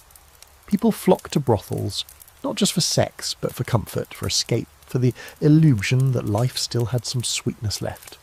Others engaged in spontaneous affairs, public displays of desire, and risked the wrath of both God and coughing neighbours to feel another body press against theirs. Some of it was desperation, some of it was defiance. When you believe the sky is about to fall, rules get fuzzy. Morality becomes optional. One chronicler from Avignon wrote bitterly of men who had never spoken to a whore before, now spending their last pennies in her bed, declaring love with every dying breath. He sounded disgusted, but you suspect he was also jealous. And here's your fringe fact of the night. In a few plague-stricken towns, local authorities actually relax restrictions on sex work during the worst waves of death. They figured if people were going to die, they might as well be distracted. In Paris, some brothels even received temporary protection, considered relief services by desperate city councils. Bodies for hire, one official wrote, to soothe the minds of the terrified. You try not to let the irony swallow you whole, but not everyone welcomed this frenzy of flesh. The church, as expected, thundered against it. Sermons doubled down. Priests called the plague a punishment for sexual sin, and accused those who continued to lie together of dragging the rest of the world into hell with them. The fornicators, one monk wrote, stir God's wrath into pestilence, which you have to admit has a certain poetic ring to it. Flagellant movements rose up in response, groups of men who whipped themselves through the streets, begging for forgiveness and driving out desire one lash at a time. Some of them forbade sex entirely, even between married couples, arguing that abstinence might spare their souls. Others, paradoxically, became so consumed with holiness that they slipped into a kind of ecstatic trance, moaning and writhing in what looked suspiciously like something else. Scholars still argue over whether these were spiritual seizures or thinly veiled orgasms. The line between pain and pleasure was blurred, especially when God was watching. And there's the rub. Everything became symbolic. A kiss was defiance. An orgasm was rebellion. Holding someone's hand as the boils rose on your neck wasn't just romance. It was war against despair. You meet a young woman named Elsa, cheeks flushed, eyes hollowed from weeks of bad sleep and bad air. She tells you she slept with the same man who buried her sister. "We didn't mean to," she says, voice barely above a whisper. "We just didn't want to be alone. Not that night." He's dead now. She isn't. Yet. Bodies were everywhere after all, in piles, in beds, in fevered dreams. The line between death and desire got twisted fast. Some believe that lust itself spread the plague, especially among the poor. Others believed it was the rich who brought the disease from their travels, their luxuries, their excess. Nobody really knew. The fleas didn't discriminate. But still, people tried to love, and sometimes they tried to love honestly. You hear of couples who married quickly, without priests, just to have someone's name to say in the dark. One young scribe wrote that he shared his bed with a girl from a rival village for a week during the worst of it. "We didn't speak much," he scribbled, "but we held each other. That was enough." There's no record of what happened to her, and yet, amidst all this yearning, not all touches were tender. The breakdown of social order opened the door to exploitation too. Desperate women were forced into sex for shelter. Children were abandoned or sold. Brothels turned into death traps. There are accounts of men robbing plague corpses, then returning to their lovers without even washing their hands. The sickness didn't just rot lungs, it rotted conscience. Still, even in this decay, you feel something deeply human holding on. In a makeshift shelter outside the town walls, two people share a thin blanket, their fingers barely brushing, and that simple connection carries more power than 100 sermons. They aren't pretending they're safe, they aren't even pretending they're clean. They're just choosing to feel something before the lights go out. Scholars today still wrestle with the paradox of plague and passion. Some argue the increased eroticism was a natural response to trauma. Others suggest it was always there, just unmasked by mortality. When everything else is taken, the body remains. And what people did with their bodies during the plague says as much about resilience as it does about fear. As you walk away from the town, the coughing fades behind you. The night is heavy, but the stars are shockingly bright. Somewhere another cart is being loaded. Somewhere else a kiss lands on a fevered cheek. Life, stubborn as it is, goes on. Next, you'll step into the final rooms of this world. A place of last confessions and long shadows, where death meets desire in stained glass and tombstone carvings. And lust writes itself into memory, even after the lights go out. The cathedral looms ahead like a ship made of shadow and stone, its spires cutting into a sky bruised with twilight.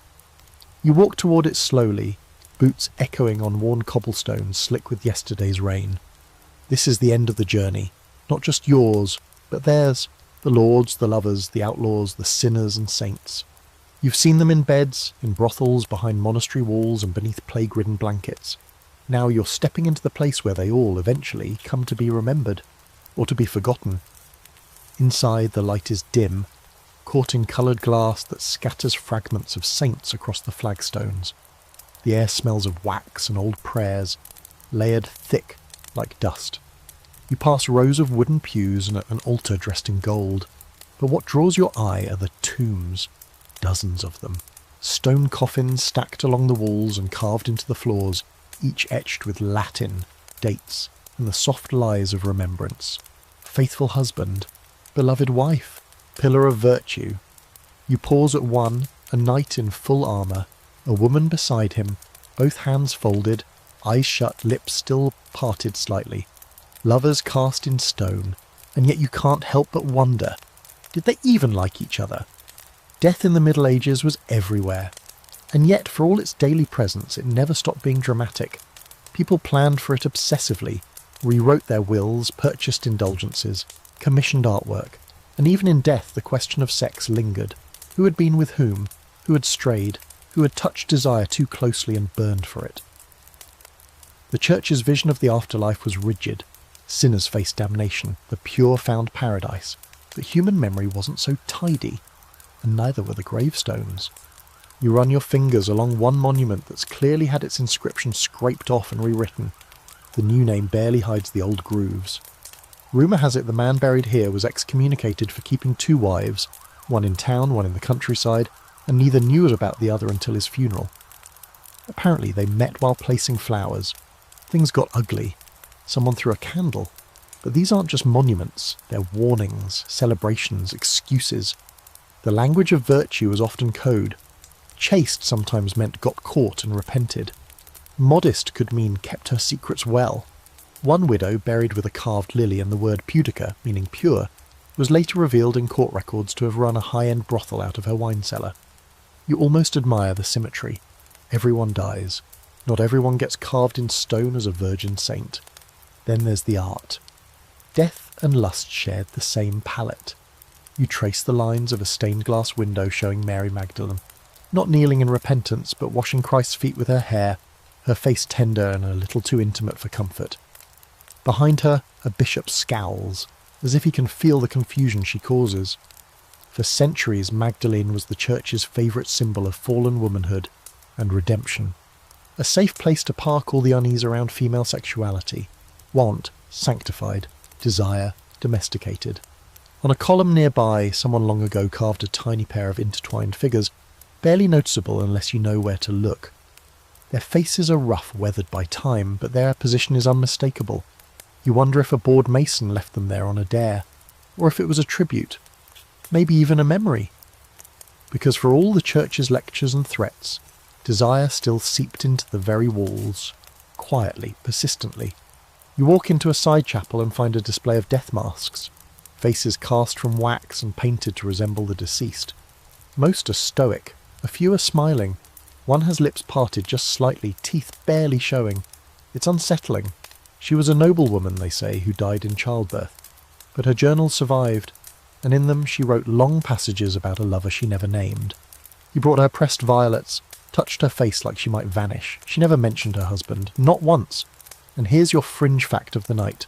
Some medieval tombs were designed with transy sculptures, effigies showing the person as they were in life on top, and beneath it a rotting corpse. Flesh above, decay below, a reminder that beauty fades, bones endure, and lust, no matter how vivid, ends here. Or seems to, but even in death, desire found its echoes. You read about ghost stories, widows dreaming of long-dead lovers who visit them at night, spectral hands brushing thighs, kisses like cold breath. Monks wrote of temptations that lingered in their dreams, voices of old lovers whispering from beyond. Were they hauntings, memories, guilt? No one could say. Scholars still argue over how medieval people balanced their fear of damnation with the inevitability of disease. Some suggest they lived in constant cognitive dissonance, publicly condemning what they privately craved. Others believe they were more honest than we give them credit for, navigating lust and sin as parts of life, not contradictions but companions. Either way, the tombstones don't tell the whole story. You leave the cathedral as the bells begin to ring. A funeral procession passes you, mourners in black, a casket of polished oak, incense trailing behind. Among them walks a woman with her hand clutched tight to a locket. You don't ask what's inside, you already know. Outside, the wind has shifted. You're standing at the edge of a world that once felt eternal but is now quiet, save for your footsteps. You've traced the shape of medieval lust, from the giggles behind market stalls to the ritualized silences of the convent, from flagellation to fornication, from passion to plague. You've seen how people touched and were touched, how they confessed, denied, longed, burned, and finally were buried. Next, as the candles flicker low and the story slips into silence, it's time to wind down with a final breath, a soft descent into sleep, where history rests beside you like a lover with secrets yet to tell. The fire is low now, a hush settling in like dust on forgotten parchment. You sit quietly, letting everything you've seen drift through your thoughts, the low laughter in taverns, the whispered prayers behind cloistered doors, the creak of a bed frame that shouldn't be making that sound in a nunnery, the rustle of parchment scribbled with secrets too tender for the light of day. It's all there, folding gently into memory. You've walked through a world that both feared and worshipped desire, where sermons warned you away from lust even as saints dreamed of divine kisses, where rules were written in stone but broken in soft haylofts, by candlelight or beneath the weight of too much wine. You've met noblewomen who took lovers in silence, monks who wept after pleasure, poets who turned their longing into art, and peasants who held each other close as the plague drew its last breath.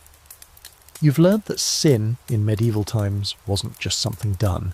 It was something felt, carried, confessed, and sometimes embraced. Maybe you've come away a little more sceptical of those stained glass halos. Or maybe you've come to understand that the past was never as clean or as cold as textbooks like to pretend.